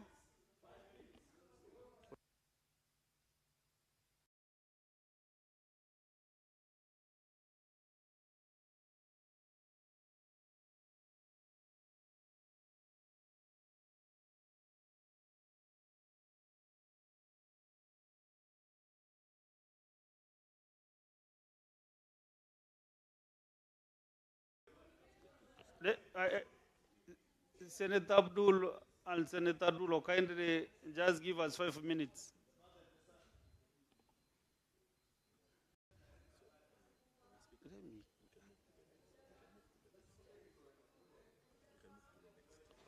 Yeah, let's report on the labor migration and management number 2, Senate Bills number 42 of 2024. Chairperson.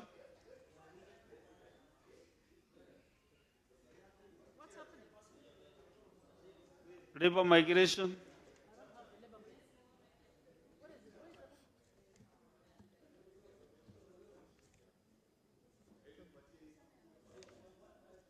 You haven't given me the labor migration one.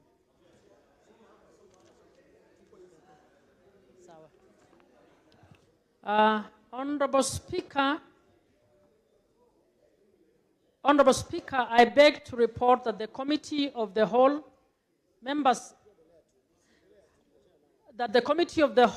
has considered the Labor Migration and Management Bill number 2 Bill, Senate Bills number 42 of 2024, and its approval thereof with amendments.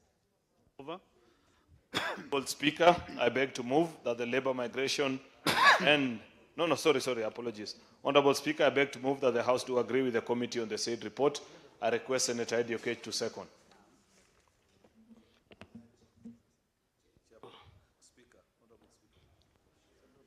Honorable Speaker, I second.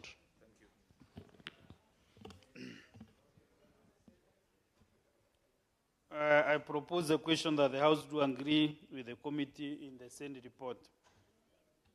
I put the question that the House do agree with the committee in the Senate report. As many as of the similar opinion say aye. As those of the contrary opinion say nay. The ayes have it. Mover. Honorable Speaker, I beg to move that the Labor Migration and Management Bill, Senate Bill number 42 of 2024, be now read a third time. Senator Ediokech to second. Chair, Honorable Speaker, I second. I propose a question that the Labor Migration and Management number 2 Bill, Senate Bills number 42 of 2024, now will be laid at that time. I put the question that the Labor Migration and Management number 2 Bill, Senate Bills number 42 of 2024, be now laid at that time. Division at the end. Next, let's report on the Tobacco Control Amendment Bill, Senate Bills number 35 of 2024. Chairperson. Honorable Speaker, I beg to report that the Committee of the Whole has considered the Tobacco Control Amendment Bill, Senate Bills number 35 of 2024, and its approval thereof with amendments. Mover. Honorable Speaker, I beg to move that the Senate do agree with the committee in the said report. I request Senator Professor Ojenda to second. Senator Professor Tom Ojenda. I second.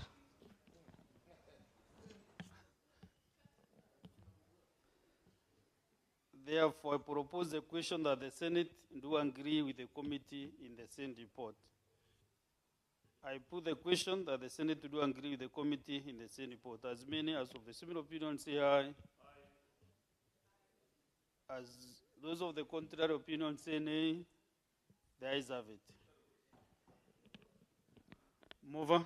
Honorable Speaker, I beg to move that the Tobacco Control Amendment Bill, Senate Bill number 35 of 2024, be now read a third time. I request Senator Professor Ojenda to second. Honorable Speaker, I second. Senator Professor, you wait to be given the mic by the Speaker.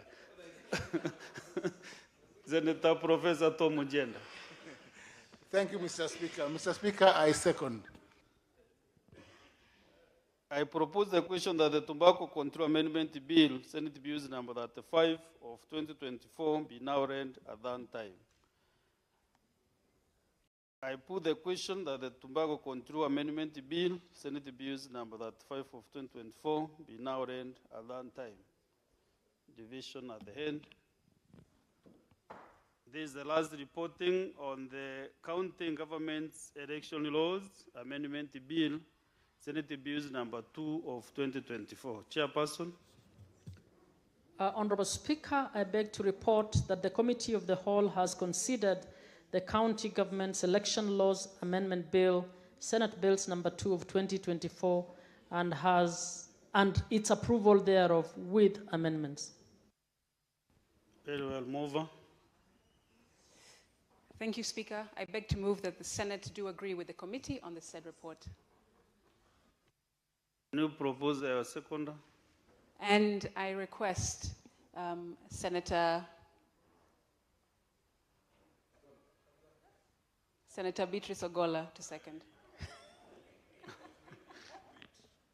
Senator Beatrice Ogola. Honorable Speaker, I second.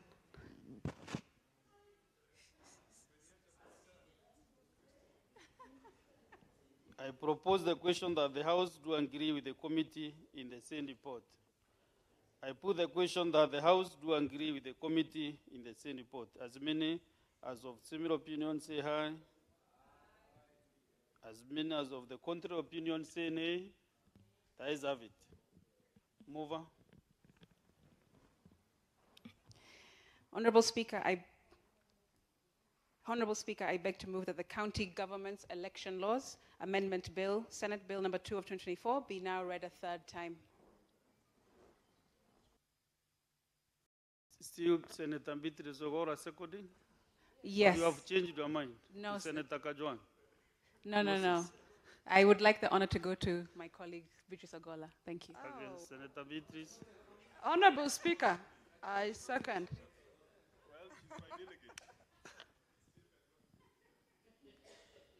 Honorable Senators, I propose the question that the County Government's Election Laws Amendment Bill, Senate Bills number 2 of 2024, be now read at that time.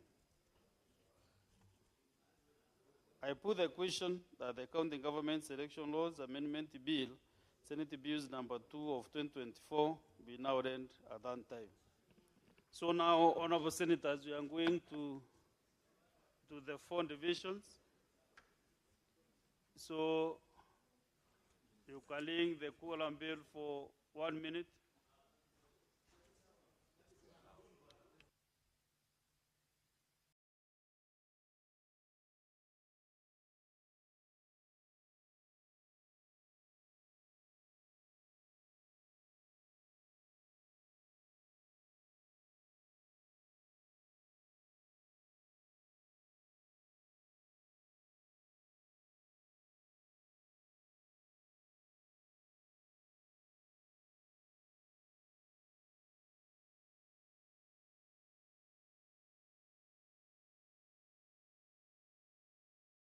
Now, 1 minute is over.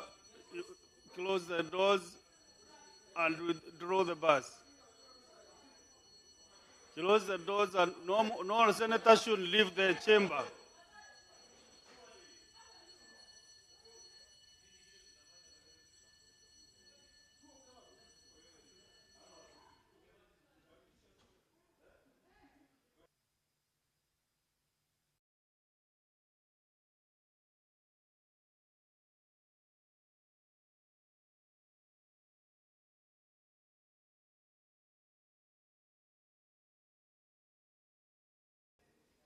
Can I confirm whether you have numbers for the division?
Okay. let us try to get the quorum. So open the doors and withdraw the bars. Open the doors and withdraw the bars and ring the quorum bell for 3 minutes.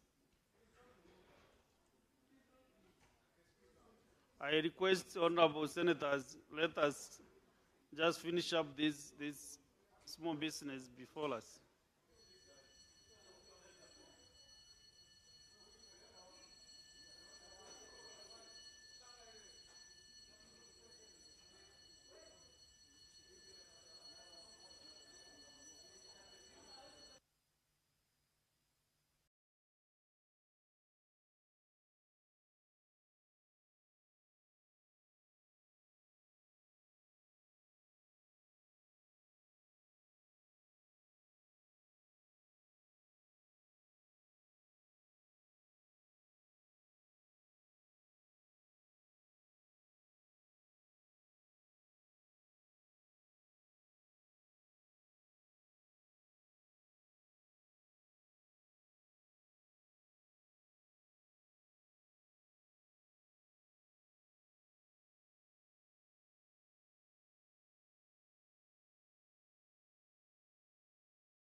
Okay, Sergeant at arms, now close the doors and draw the bars.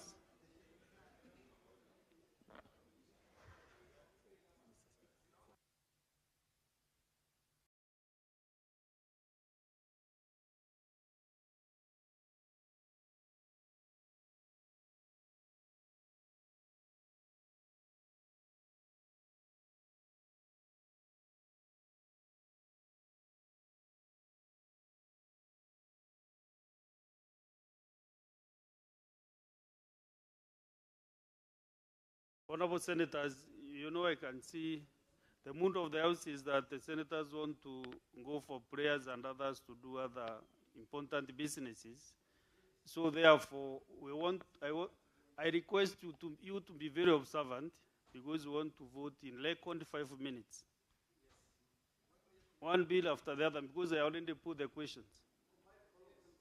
So just be very attentive, very keen on the dashboards. Let's proceed.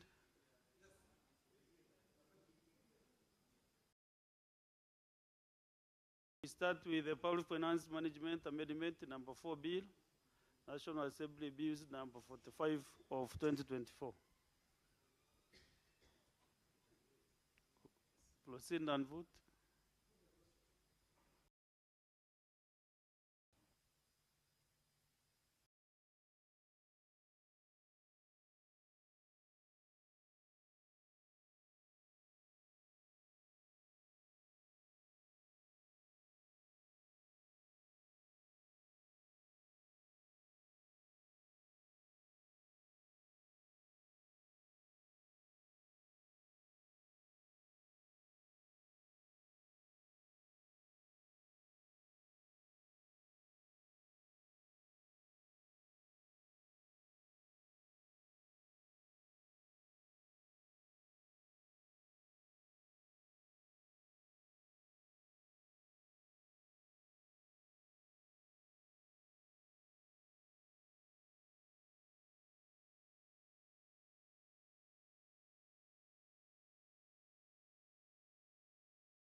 Senator Andy.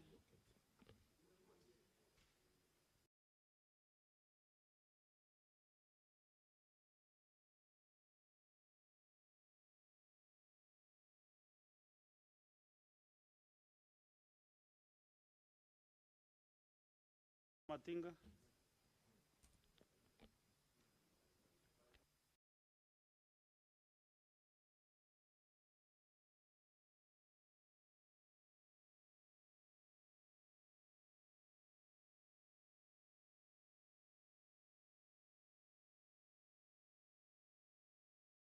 Sergeant at arms, there is a bit of confusion, so kindly withdraw all the unattended cards.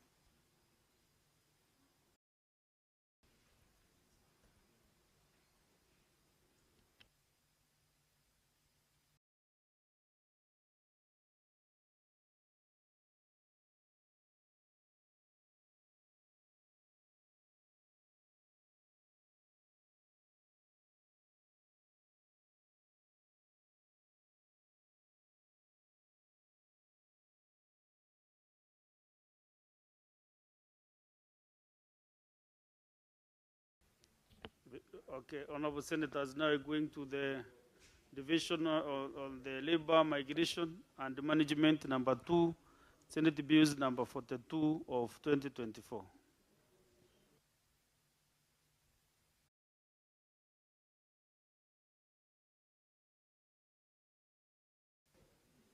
Vote, Senators, be very attentive and vote.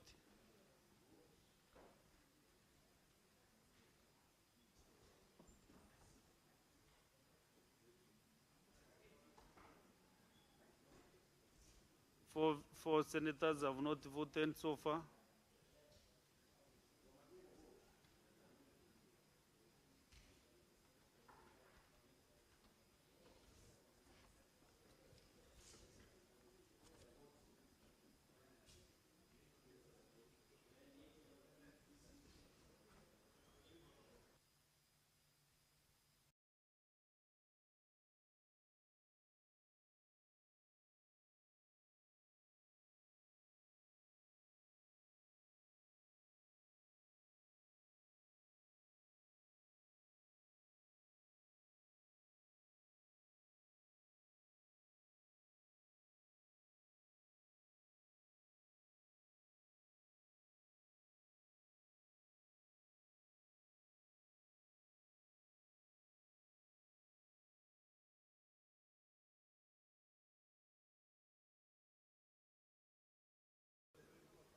Do we go to the next division?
We are now on the division on the Tobacco Control Amendment Bill, Senate Abuse number 35 of 2024.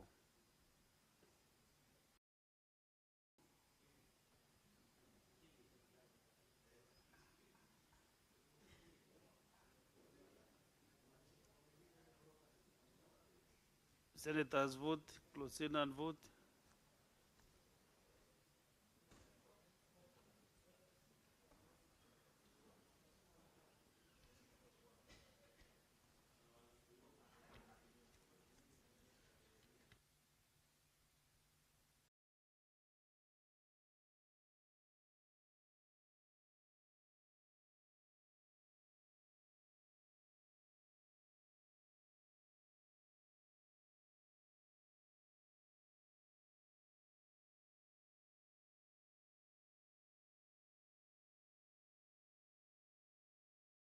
Senators who have not voted.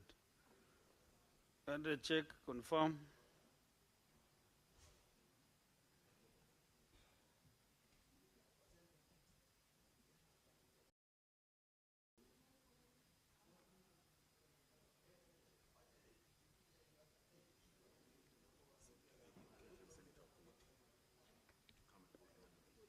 Senator Omtata Okoiti, Senator Ndiokechi.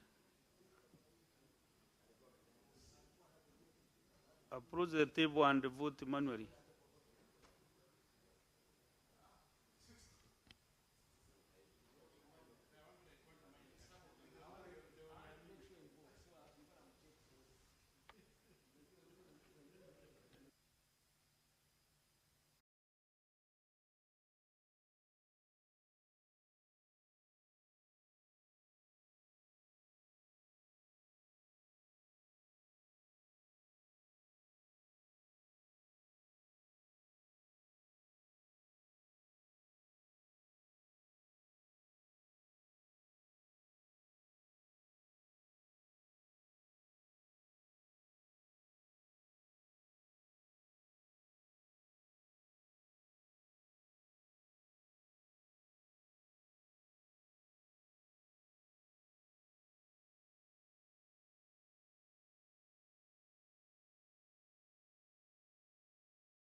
This is now the last division on the County Government's Election Laws Amendment Bill, Senate Abuse number 2 of 2024.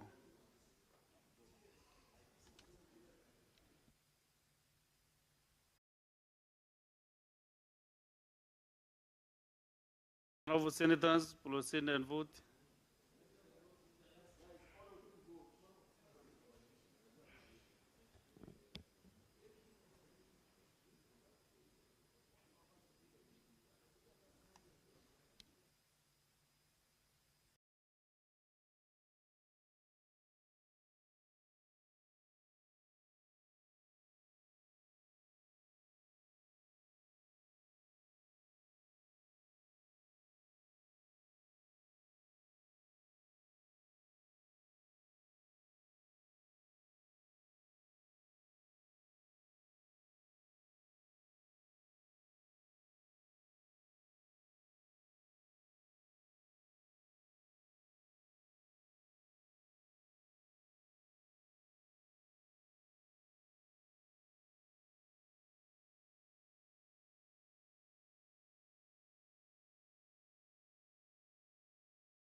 Honorable Senators, these are the results of the division at the third reading. The results of the Public Finance Management Amendment Bill, Senate Bill number 4 Bill, ayes 25, nays 0, abstention 0, the ayes have it. A bill for an act of parliament to amend the Public Finance Management Act and for connected purposes.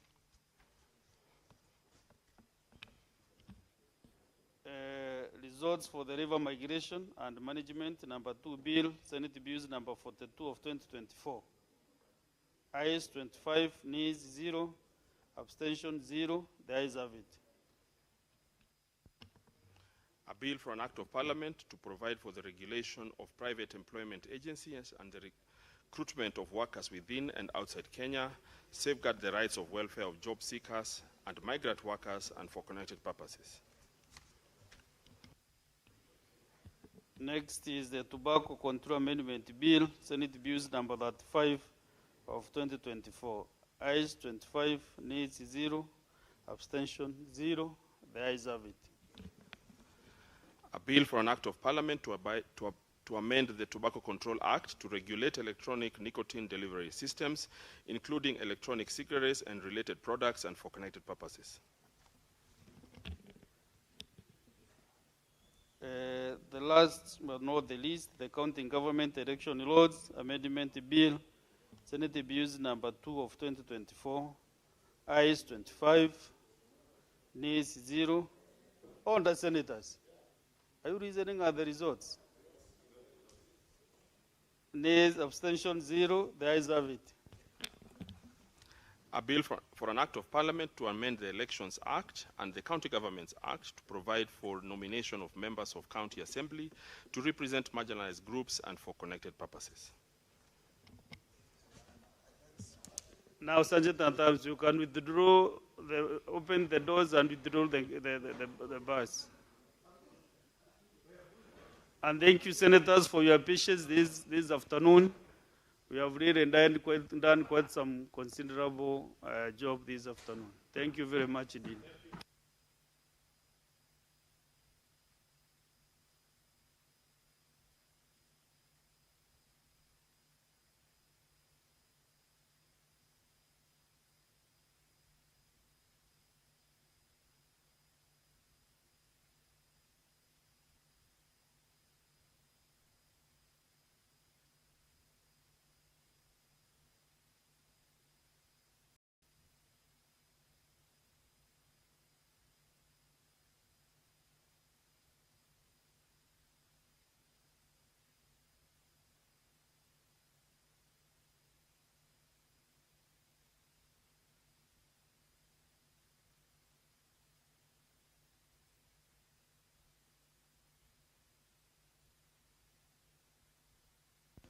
Honorable Senators, at this juncture, you know, we earned some minutes to eulogize our departed brother.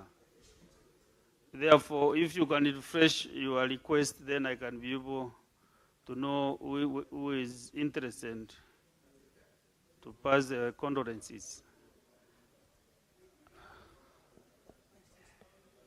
Senator Nderitu John Kinyua. Asanti sana Bwana Spika kunipa fursa hii ya kupeana risala za rambirambi kwa niaba ya watu wa Laikipia na niaba yangu mwenyewe na kusema pole sana kwa kumpoteza kiongozi ambaye ni shujaa, mbunge wa Emuru Wadikil, Johana Ngeno. Na ikumbukwe kwamba Johana Ngeno ni kiongozi ambaye aliongea fikra zake bila ya kuogopa na kusema ya kwamba yeye kile ambacho aliamini alikisema. Bwana Spika, vile vile alikuwa ni mtu ambaye aliamini utamaduni. Vile vile aliamini kuwainua wale ambao ni wanyonge waliokuwa chini. Ndiposa Bwana Spika, kila wakati nilimuona katika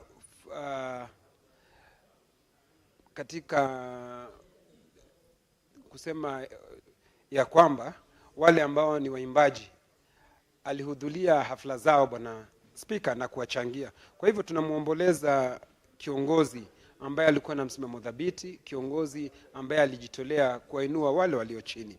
Bwana Spika, mimi namkumbuka, alikuwa ni mtu ambaye ni mcheshi, mtu mwenye furaha. Kwa hivyo kwa niaba ya watu wa Laikipia, sisi tunaambia familia yake mjane pamoja na vile vile familia ya wale ambao waliokuwa nao, tunataka kusema pole sana, na tuambie ya kwamba tuna imani na tunatumaini, kwa sababu yeye alituacha akiwa bado katika ile hali ya kutumikia wananchi. Kwa hivyo kwa niaba ya watu wa Laikipia tunasema pole na tunamtakia apate awekwe ambapo kuna kolazwa watu wale wema na vile vile wale waliokuwa naye. Asante Bwana Spika kwa kunipa fursa hii.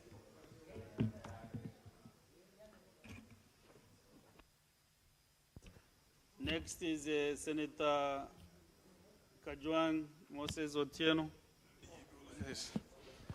Mr. Speaker, I rise with immense grief and sorrow to eulogize and to convey my condolences to the family of our departed colleague, the Honorable Joanna Ngeno, and the 5 others who also perished with him in that drastic helicopter crash. Mr. Speaker, it's easy to talk about Honorable Joanna Ngeno and forget about the 5 others. And I'd like to convey my condolences to them, their families, and their loved ones, and pray that God will comfort them during this moment. What happened to Honorable Ngeno and his entourage could happen to any of us, Mr. Speaker. The captain or the pilot of that helicopter, Captain George Were, is a man that is known to many of us. He has flown some of us. The vessel that went down, Mr. Speaker, because in this country, you don't have too many helicopters. In fact, in that space, the helicopters are almost like matatus, because if you are not endowed to own one, then you have to rent one. So the helicopters are just like Ubers, and you don't choose who's going to drive you. And so pilot George Were has piloted some of us, that particular vessel. We have used it previously, and it could happen to anybody. Mr. Speaker, the Honorable Joanna Ngeno was my personal friend. When I came to Senate in 2015, it was the 11th Parliament. You do recall, Mr. Speaker, I believe you are sitting in the other house, the Honorable Joanna Ngeno at that time was still a bachelor. And when I came, he offered to show me around Parliament. He went beyond showing me the corridors of Parliament. He took me to Kilimani and several other places and tried to give me an orientation in the city. Mr. Speaker, I was very happy when he got married in 2018 because it slowed him down. He went under the radar a little bit. He went back to school. And so, Mr. Speaker, I want to pray that the young family left behind, the children, that God will hold their hands. At the end of the day, all that we do is vanity. At the end of the day, we must ask ourselves, what will our children say on that fateful day if we were to expire suddenly like the Honorable Joanna Ngeno?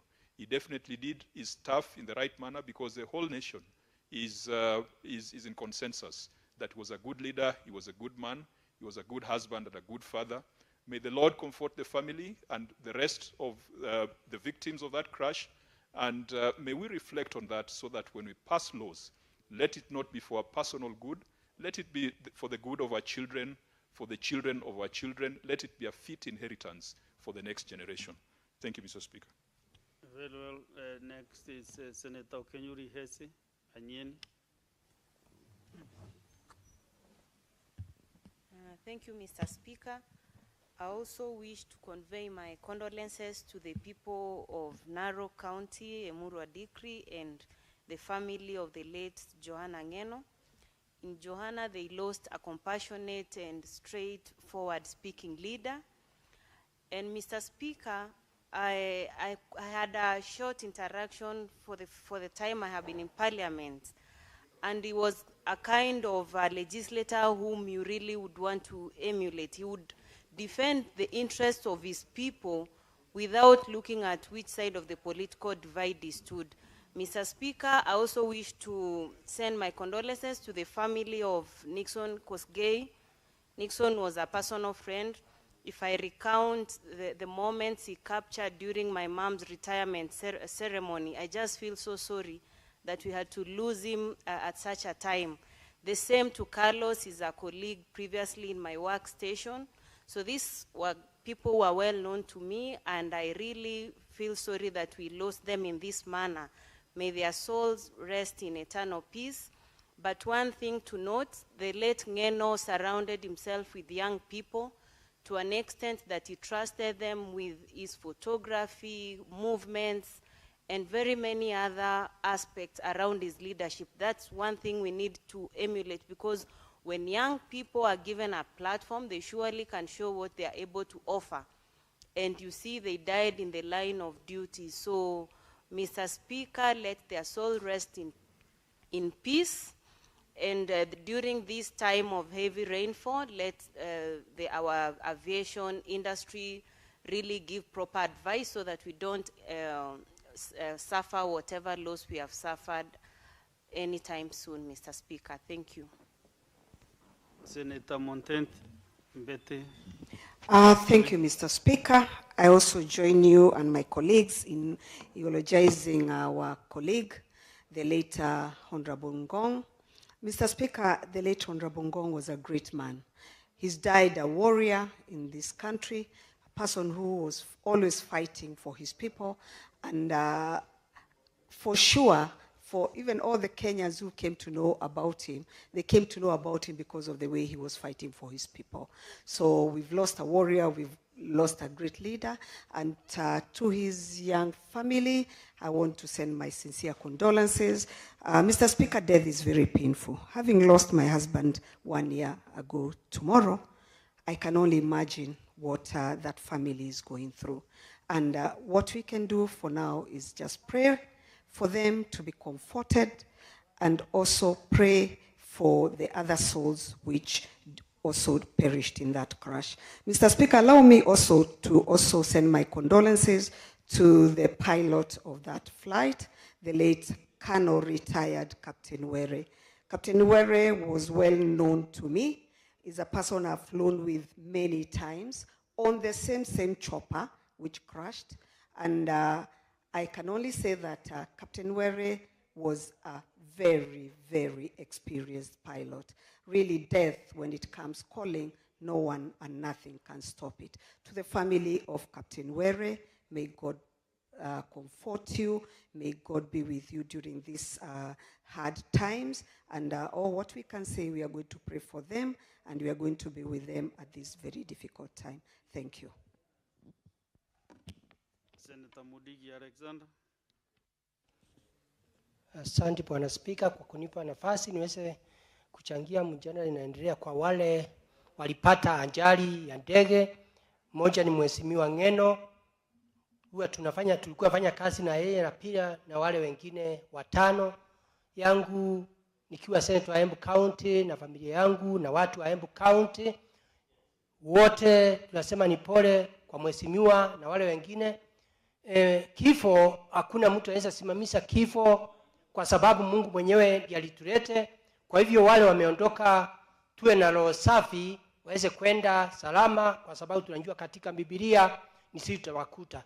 Lakini ningesema saa nyingine mambo ya ajali hatuwezi uliza swali, lakini ningeomba waendeshaji wa pikipiki ama wa gari ama wa ndege, wakati kunafaa kuwe saa nyingine mtu hawa akiangalia hewa iko namna gani, ndio hawa waendeshaji wa ndege ndio tusiwe napata mambo kama hiyo imetokea.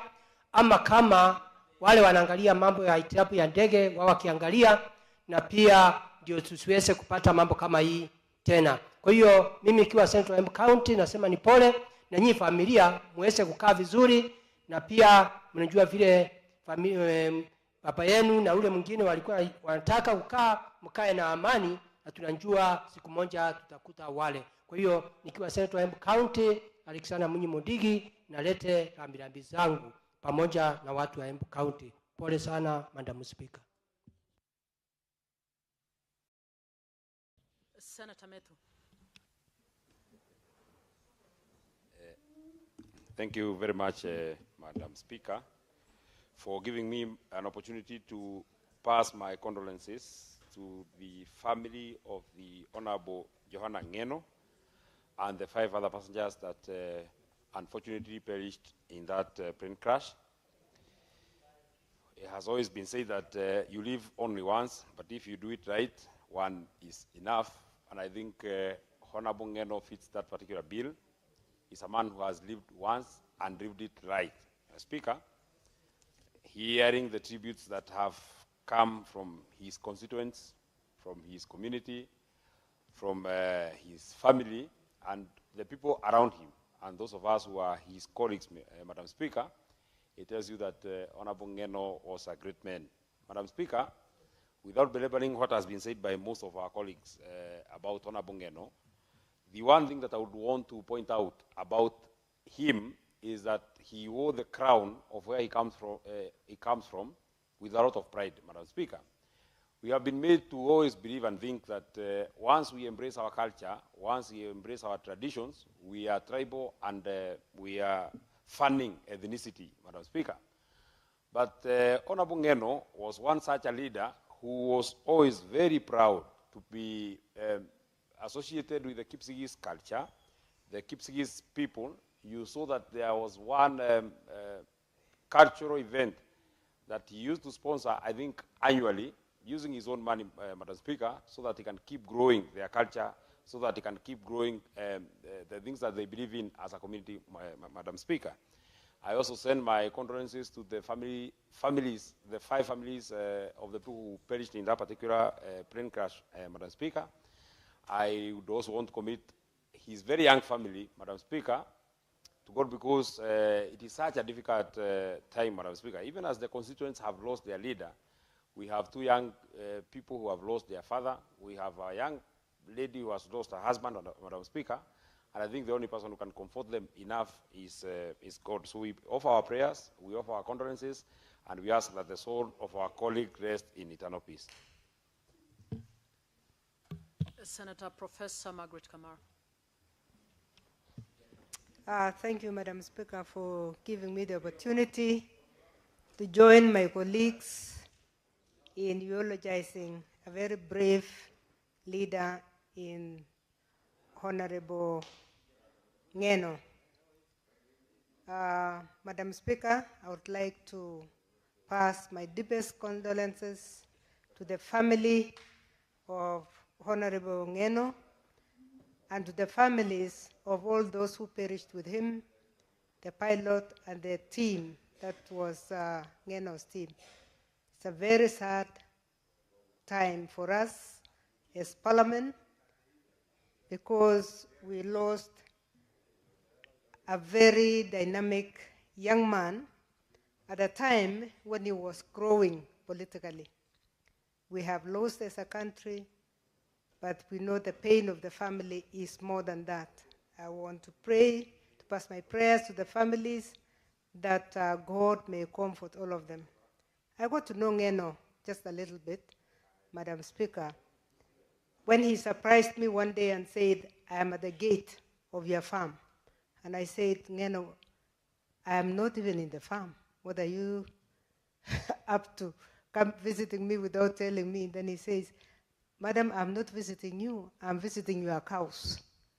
So I said, visiting my cows? He said, yes, just tell somebody to open the gate so that I go and visit your cows because that's what I want. So I called and I said, can you allow the Honorable Ngeno to go and visit the cows he wants to visit?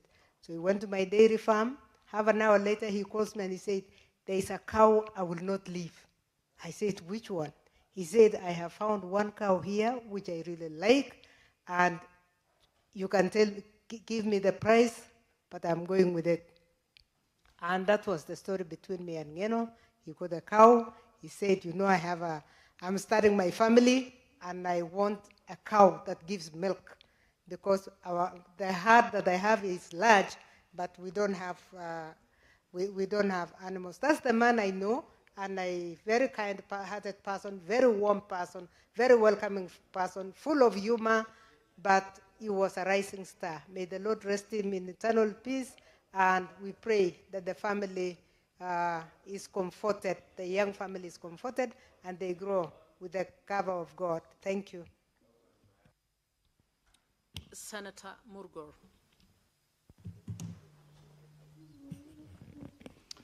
Thank you very much, Madam Speaker. Madam Speaker, I would like to add my voice to those of my colleagues, expressing that Honorable Ngeno is a person that has touched many lives, especially the young ones. And his influence has gone across regions, across cultures, across ages and set groups, such that he was a very fitting person with the young people. He has gone cross-cultural and especially fitting into many cultures. He has come to Pokot many times and danced Pokot style, and has even brought young people from his constituency to dance with Pokot young people. And they fitted in very well. And he was such a charm to them all. And then he has uplifted artists, young people in music and culture, such that some of them have actually been economically empowered by Ngeno himself and his friends that he took to places to uplift young people economically, those artists and cultural practitioners. And then he has also helped those that needed school fees and so on, so that they can remain in schools and in colleges. And so I say, send my condolences from myself and my family and West Pokot to Ngeno and those 5 others that perished with him. May the good Lord rest their souls in eternal peace. Thank you. Senator Beatrice Ogola. Madam Speaker, I thank you for giving me this chance to add my voice to the cries of all the Kenyans, to the cries of the constituents of our brother, our fallen colleague, Honorable Ngeno, and to all the other 5 members that lost their lives in the tragic accident that befell this country just few days ago. Madam Speaker, Mheshimiwa Ngeno was somebody who fought for social justice. You could see that he stood with his constituents in all the challenges that befell them. And Madam Speaker, that is the requirement that all Kenyans look forward to get from all their representatives. Madam Speaker, this is a man that had no boundaries in the service that he gave to Kenyans. You can see that he flew all the way to support the artist. And Madam Speaker, while coming back, Madam Speaker, we looked at a man that was enthusiastic, and you could see that he was probably looking forward to getting to another event to serve other Kenyans. As we condole with his family, which we see as a very young family, we saw a young lady with young children, Madam Speaker. We know that the Lord gives and the Lord takes away, and the Lord will protect and look after them. But along with Mheshimiwa, Madam Speaker, we also condole with the families who lost their loved ones. Madam Speaker, the life of this young teacher touched my heart. He was called Carlos. That was a young man, and we all saw the mother being interviewed. And we saw a mother who was looking forward to security from their son. And this is a man that had gotten recently unemployment and was looking forward to improving not only his life, but the life of his family.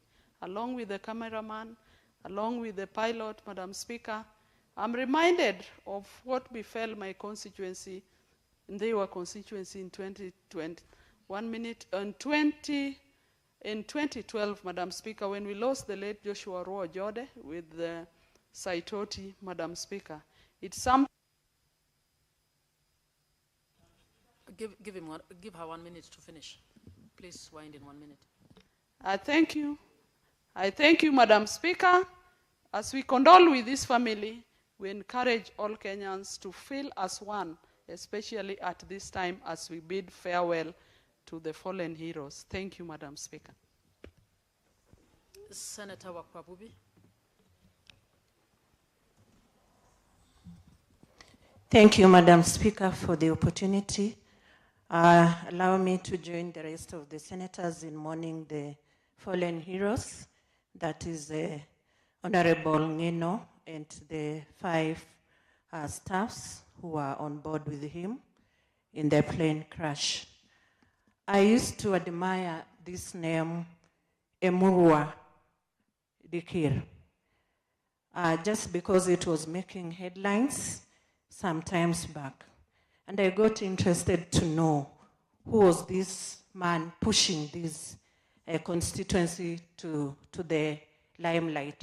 And I came to discover a gentleman called Honorable Ngeno, alias Ngong. I want to join the rest in embracing the attributes that were exhibited by Honorable Ngeno in his line of duty. One, we realized that he was a great lands rights advocate, a champion of development, a unifier, a cultural champion, just following the task that he had come from in bridging communities in Entebbe. So to me, he was such an epitome of servant leadership, and these are the attributes that we as leaders need to emulate. That he was a people-centered kind of leader, and he had grassroots focus for his people all the time. He was also a principled and resilient leader, and I also want to echo his support for the young generation. Madam Speaker, I beg for your protection from Senator Mofaya. Senator a minute, Mofaya, please. Don't interfere with the... Thank you for that protection. So I want us to embrace his support and also emulate the idea of embracing the young generation.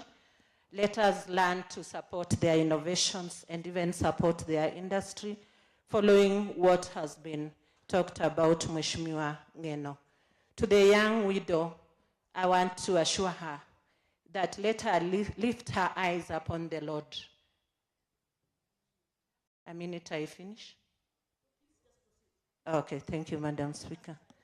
That let her lift her eyes upon the Lord, for he cares. Our Lord is omnipresent to the widows and to the orphans. I know widowhood is not a bed of roses, but she will manage. So I join the rest, and I pray that may perpetual light shine upon Honorable Ngeno's soul and the rest of the 5 members who perished in the crash. May God grant us solace and fortitude. Thank you, Madam Speaker, for the opportunity. Senator Wakoli. Asante sana Mheshimiwa Spika kwa nafasi hii tuweze kupeana pole na rambirambi kwa familia ya mbunge Yohana na rubani wa ndege hiyo na wenzio waliokuwa katika ndege hiyo. Ni jambo la kusikitisha kupoteza mbunge ambaye alikuwa amejitolea muhanga kutetea watu wa jamii yake, wapiga kura wa eneo bunge lake, na kutetea hadhi ya binadamu katika nchi ya Kenya. Yeye vile vile ameweza kutupa moyo na ari ya kutetea haki zetu kama Wakenya, na ndivyo kama jumba la Senate lazima vile vile tujiunge na mbinu na tabia na hulka za mheshimiwa marehemu kutetea hadhi ya Wakenya katika gatuzi letu. Mheshimiwa Spika, namhurumia mkewe na watoto, nahurumia jamii hiyo, kwa sababu tuliona jinsi alivyokuwa nakabiliana na nyenzo za kisalama za nchi hii kutetea wasiokuwa na silaha. Mheshimiwa Spika, naomba tu Mungu awape nguvu na uwezo wapiga kura eneo hilo, kwamba watapata kiongozi ambaye ataweza kuvaa viatu hivyo na kuendelea kupigania mashamba yao, misitu yao, heshima yao, kazi zao katika nchi ya Kenya. Kwa sababu pasipo kiongozi mwenye msimamo kama Yohana, bila shaka nchi huyumba na jamii usambaratika. Nawatakia kila laheri familia, Mungu awape nguvu. Nawatakia wapiga kura eneo hilo, Mungu awape ukakamavu wa kukubali kwamba yeye ndiye utoa na yeye ndiye upeana, na vile vile mrengo wa Kenya Kwanza kwa kumpoteza kijana shupavu ambaye alikuwa anaongoza na nyota yake ilikuwa imeng'aa, na Mungu apokee nafsi zao katika makao yake kule mbinguni. Asante sana Yohana, tutakutana baadaye. Asante Mheshimiwa Spika. Senator Thangwa.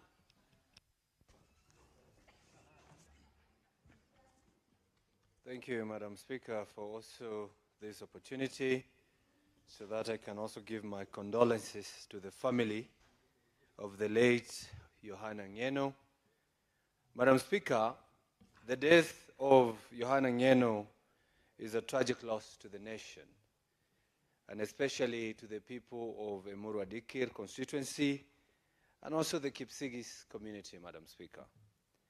Madam Speaker, I interacted closely with Mheshimiwa Ngeno because he was my counterpart at the National Assembly on the matters committees, because he was the chair housing, and at one time I was also a chair housing, Madam Speaker.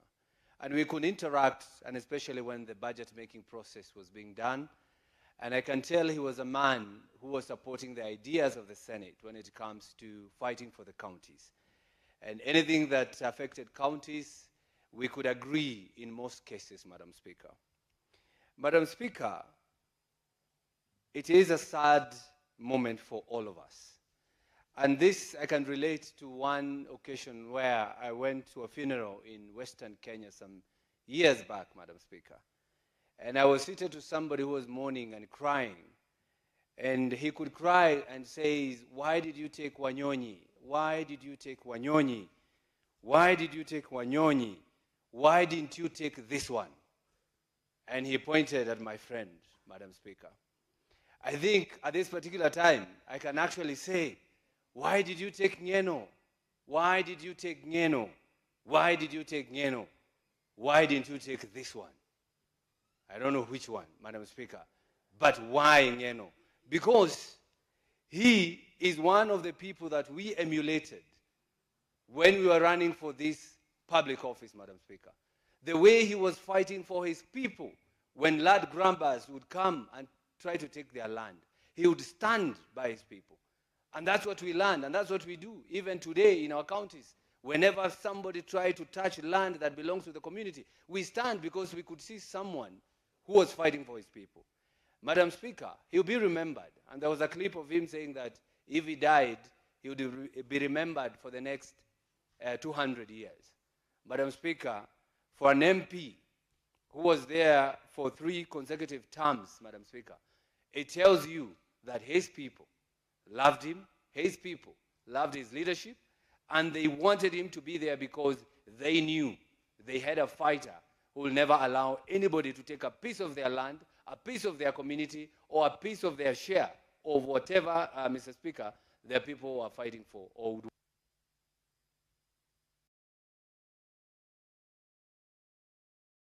Senator Mungatana. Thank you, Mr. Speaker. Madam Speaker. Madam Speaker, the Honorable Johanna Ngeno was a friend, and many times we would meet around this precincts of Parliament for different reasons. But maybe the most memorable occasion was when the late Ngeno came to Tana River County as the chair for housing and lands when we were doing the processes of public participation for the affordable housing laws that we were passing. And Mr. Speaker, Madam Speaker, when we finished the processes, I invited him to come and see the crocodiles at the Great River Tana. And I saw the funny bit of the Honorable Ngeno, because as brave as he was, as a strong man as he was, when we went near the river, we told him, let us now get into the canoes. He said he would never enter the river. We told him, no, it is safe, but he refused, he completely refused. And at the end of it, we had a great time. He didn't participate in crocodile eating, but I can tell you we had a great time, and his visit was memorable to the people of Tana River. And we thank him because we were able to identify the sites for the construction of the affordable housing. He was able to take our views, and we supported the affordable housing processes until the laws became a reality. I want to say this, Madam Speaker, to the people of Emurua Dikir, may God give you the heart of comfort during this difficult time.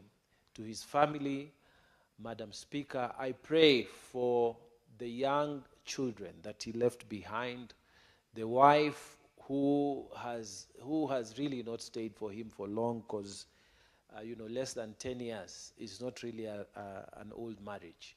We want to ask God to comfort them and the rest of Kenyans. May God rest his soul in eternal peace. Thank you, Madam Speaker. Senator Mofaya. Thank you, Madam Speaker. Madam Speaker, let me join my colleagues in mourning our departed brother, my brother Ngong Ngeno. I have had some very minimal interactions with Ngeno, but I admire his spirit. Madam Speaker, Honorable Ngeno served with passion and dedication. He actually lived behind his constituency. He had a big, very good name for himself for the last 2-3 terms that he has been in Parliament. Was this gentleman who was known across Rift Valley, across Kenya. I picked his passion for representation, especially when he was trying to fight for the rights of his people in Narok. And I captured some very positive attributes to his lifestyle. Madam Speaker, I think the spirit that we're in Ngeno can easily be found in me. That is why he was a friend from diaspora through my own way of thinking. And it's very sad, Madam Speaker, that we have lost such an industrious young person who had just put up his house in place. And as a country, I'm actually reflecting on his sentiments, that once he dies, maybe Kenyans would remember him for 200 years. Actually, it's not even 200 years, it's more than 200 years, because what he has built for the last 15 years as he has been in Parliament is not something that one would just dismiss. So, Madam Speaker, as a member of Tharaka-Nithi County, I want to express my deep apologies to the family, to the young family, and the people of his constituency and the entire nation as a whole. Let its soul rest in peace until we meet again, but not very soon. Senator Tobiko.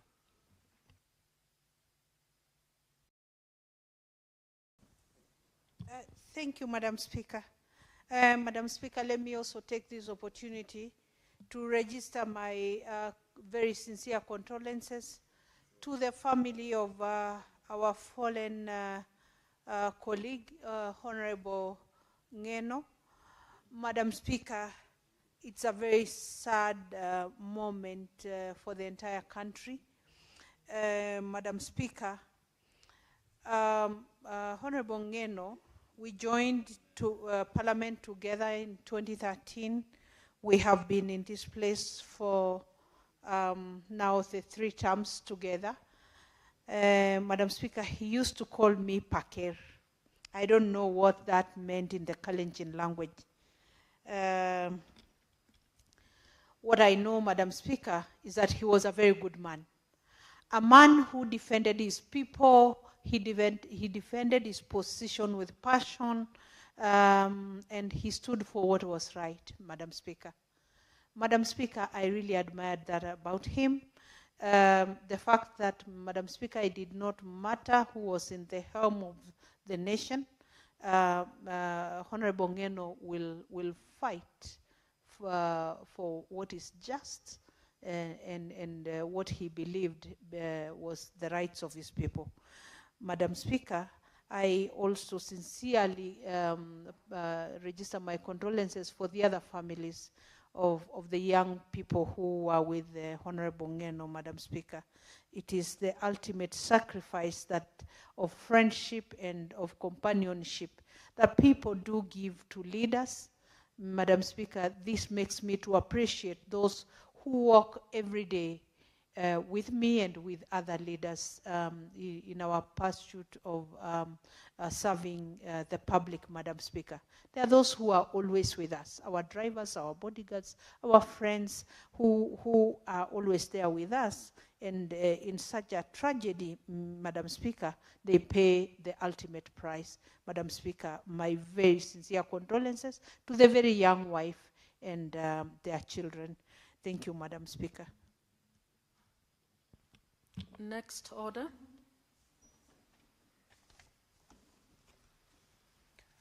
Order number 3, messages. Order number 4, petitions. Order number 5, papers. Order number 6, notices of motion. Order number 7, questions and statements. Senator Moffair.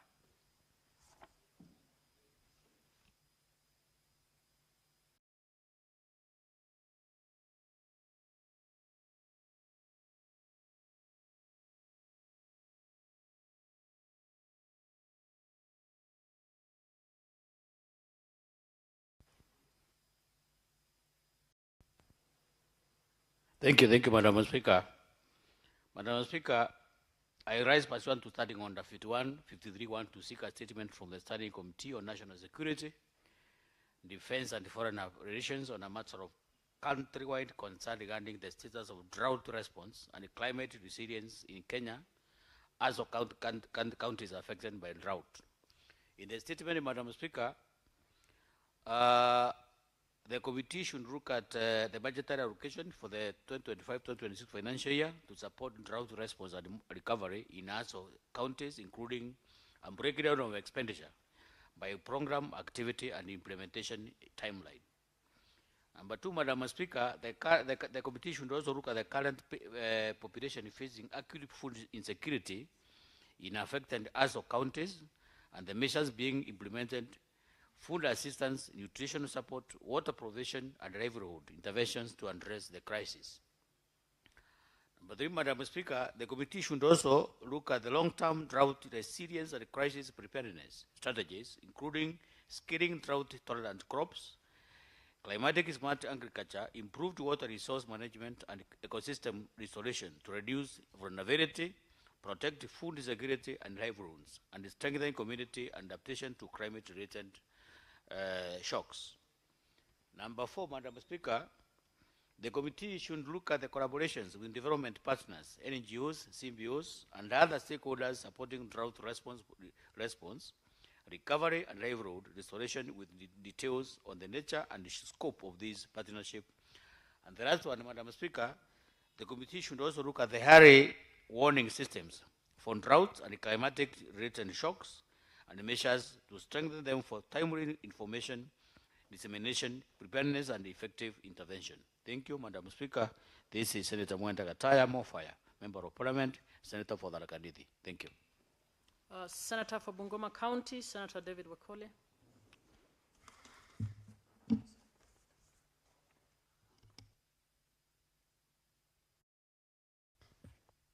Thank you, Honorable Speaker. Request for statement on the status of public vocational training centers in Bungoma County. Mr. Speaker, sir, I rise pursuant to Standing Order 53-1 to seek a statement from the Standing Committee on Education on a matter of county-wide concern regarding the status of public vocational training centers in Bungoma County. Number one, the number of public vocational training centers in Bungoma County, indicating their location by sub-county, ward, and their operational status, together with the approved capacity and actual enrollment in each center. Two, the trend in budget allocations to vocational training centers in Bungoma County over the last 4 financial years, 2022-2023 to date, including allocations to each center, actual disbursements and absorption rates, annual capitation per student, and whether it has been disbursed fully and on time, and any pending bills. 3, the number of institutions in each center, the number of instructors in each center, their areas of specialization, the student-to-tutor ratio, the breakdown between permanent and pensionable versus contract staff, the status and timelines of contract engagements, and the measures being taken by the county government to address staffing shortages. 4, the current condition of infrastructure in each center, including classrooms, workshops, laboratories, sanitation facilities, and hostels, and whether the centers comply with safety and accessibility standards. 5, the plans for rehabilitation or upgrading of dilapidated facilities, the tools, equipment procured for each center in the last 3 financial years, including procurement processes followed, instructor involvement in specification, quality assurance measures, and any complaints regarding standard and or incomplete supplies. 6, the mechanisms in place to monitor training quality, performance, and certification outcomes, the number of graduates in the last 3 years, and how many transitioned to employment or self-employment.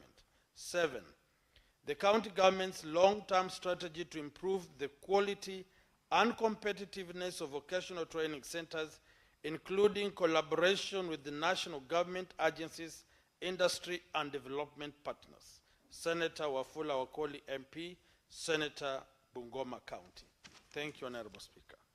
Senator for Kisumu, Senator Professor Tom Ojenda. Thank you. Thank you, Madam Speaker. Madam Speaker, I rise to seek a statement pursuant to Standing Order 53 from the Standing Committee on Labor and Social Welfare on a matter of national importance regarding the mass layoff of employees at Moroni Sugar Company. Madam Speaker, these layoffs have adversely affected hundreds of employees and their dependents and have had a significant impact on the economy of Kisumu County and the wider Sugar Belt region. In light of the company's previous state ownership and its strategic role in the local economy, Madam Speaker, concerns have arisen regarding compliance with labor laws, protection of workers' rights, and mitigation of socio-economic consequences. In the statement, the committee should address the following. 1, the number of employees affected, disaggregated by employment status and cadre, and the criteria applied in identifying those declared redundant, including the legal and administrative basis for the decision. 2, the state's obligations in respect of outstanding salary arrears, pension contributions, gratuities, statutory remittances, and all other accrued employee benefits arising from the layoffs at Moroni Sugar Company. 3, the fiscal implications of the layoffs, including any direct or contingent liabilities of the National Treasury and any obligations that remain unfunded or pending settlement. 4, the socio-economic interventions put in place by the ministry to cushion affected employees, their dependents, and wide cane growing community in Muhoroni and Kisumu County. 5, the oversight and accountability measures undertaken to ensure transparency, adherence to law, and compliance with constitutional and labor standards throughout the layoff process at Muhoroni Sugar Company. Thank you, Madam Speaker. Honorable Senators, I'll allow some comments, a few comments on the statements that have been made. I can see Senator Mungatana.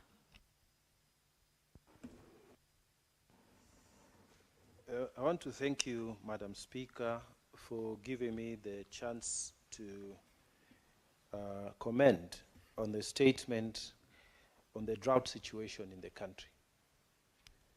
Madam Speaker, Tana River County is one of the most affected counties this year because we have gotten very little rain in the course of this year. Madam Speaker, I want to first of all say that the government has done a bit of good work. I particularly want to commend the national government through the minister in charge of public service, the Honorable Ruku, who has come to Tana River 3 times to make donations and supervise food distribution to vulnerable members of the community in Tana River County.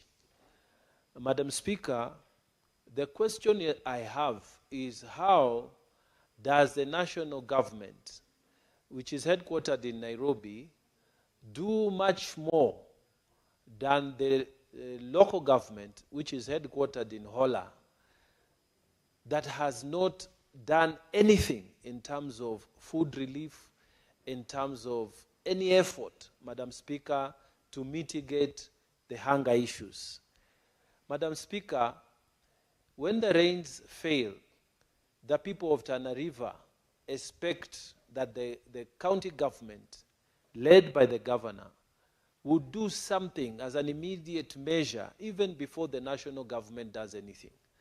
But Madam Speaker, the kind of governor and the leadership that is there currently, you would find people of Nairobi are the ones of responding while our people are suffering.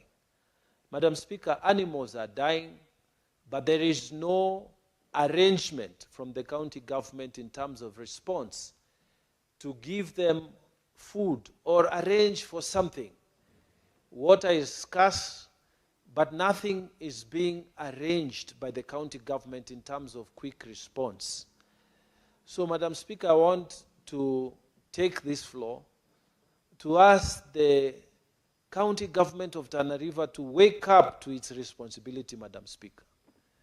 What happens in that county, Madam Speaker, every time they hear of hunger or this kind of crisis, they just wait for the declaration that this is a national disaster, so that procurement procedures are short-circuited.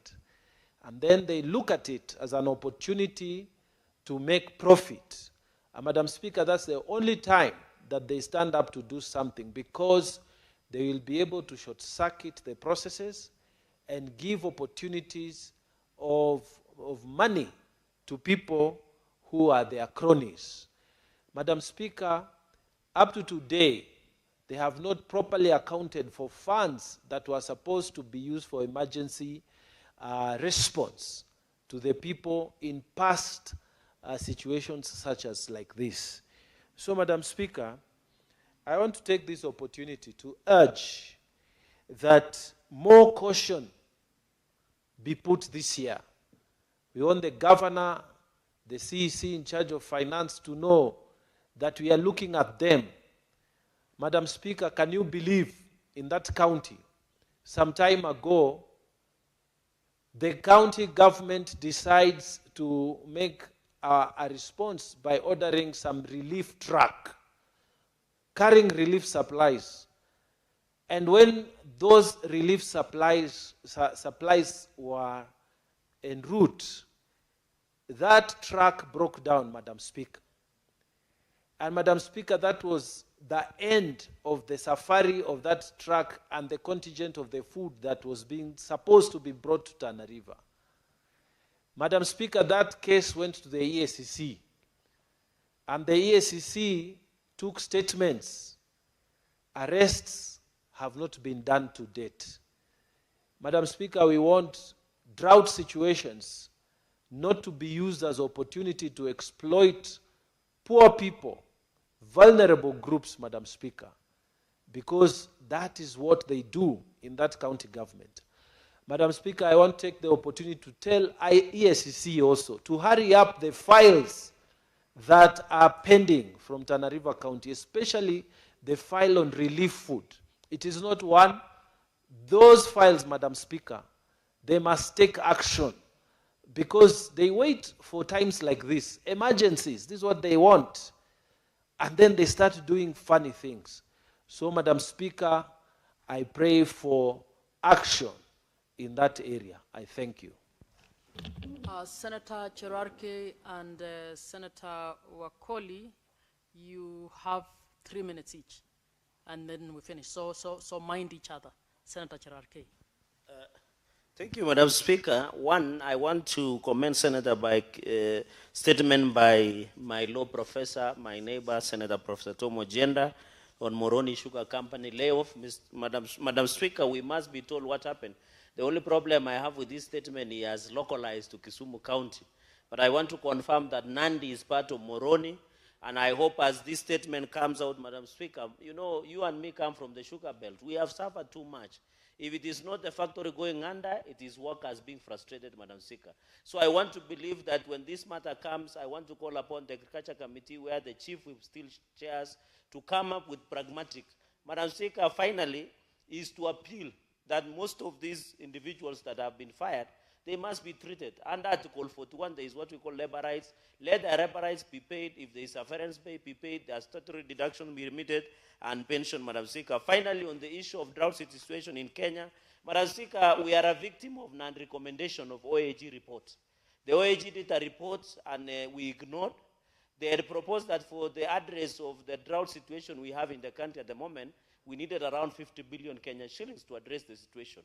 And the role of National Drought and Management Authority, we must question. They must appear to tell us, because when you say 23 counties, more than 3.3 million Kenyans are in a danger of drought situation, Madam Speaker, it is very unfortunate. And therefore, finally, Madam Speaker, on this issue of national strategic grain reserve, we have, it is the paradox in these countries. In the North Rift, Madam Speaker, there is a lot of food in our National Cereals and Produce Board. But in Mandera, a few kilometers, less than 500 kilometers, Kenyans are dying out of hunger. There is no livestock insurance cover. There is no feeds for the animals. It's very unfortunate. Madam Speaker, in the interest of time, allow me to yield to my colleague. I thank you.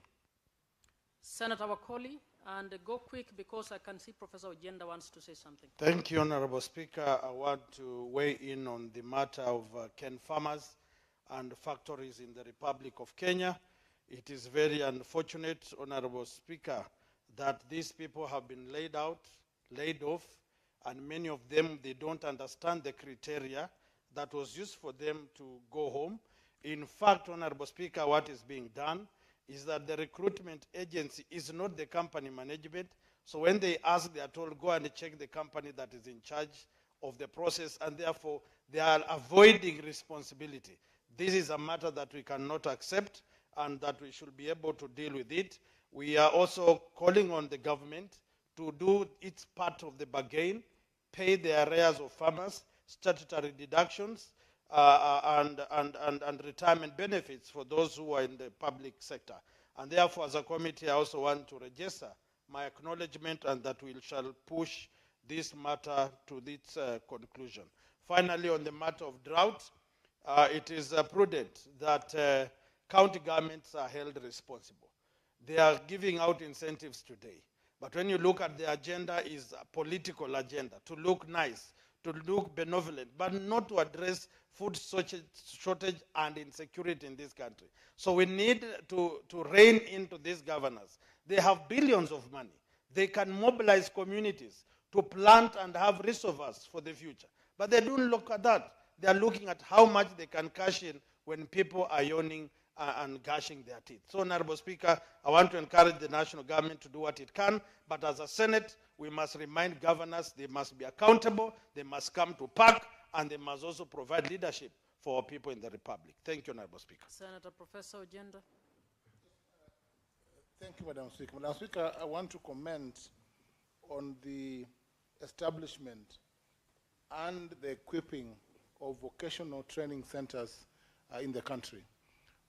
Madam Speaker, the issues raised by Senator Wakoli's statement on the vocational state training centers in Bungoma County is on point. It is on point, Madam Speaker, because the regulation, the structuring, and ensuring that these centers are available to learners that leave school at Form 4 level is important. It is out of these vocational centers, Madam Speaker, that we get artisans who undertake the work, the real work that Madam Speaker focuses on things that we are doing, Madam Speaker. For instance, the affordable housing project. They source their labor and skills from these centers. Madam Speaker, in Kisumu County, we have vocational centers in Kisumu East, in Nakado, and in Yabondo, and the issues that the Senator for Bungoma has raised is relevant to Kisumu County, because these vocational centers, Madam Speaker, must be resourced in terms of personnel, in terms of proper budgets, Madam Speaker, and in terms of running, so that the staff in these VCTs, vocational training centers, should demonstrate and must deal with issues that are current. Madam Speaker, the other issue on these vocational centers is on the training of instructors.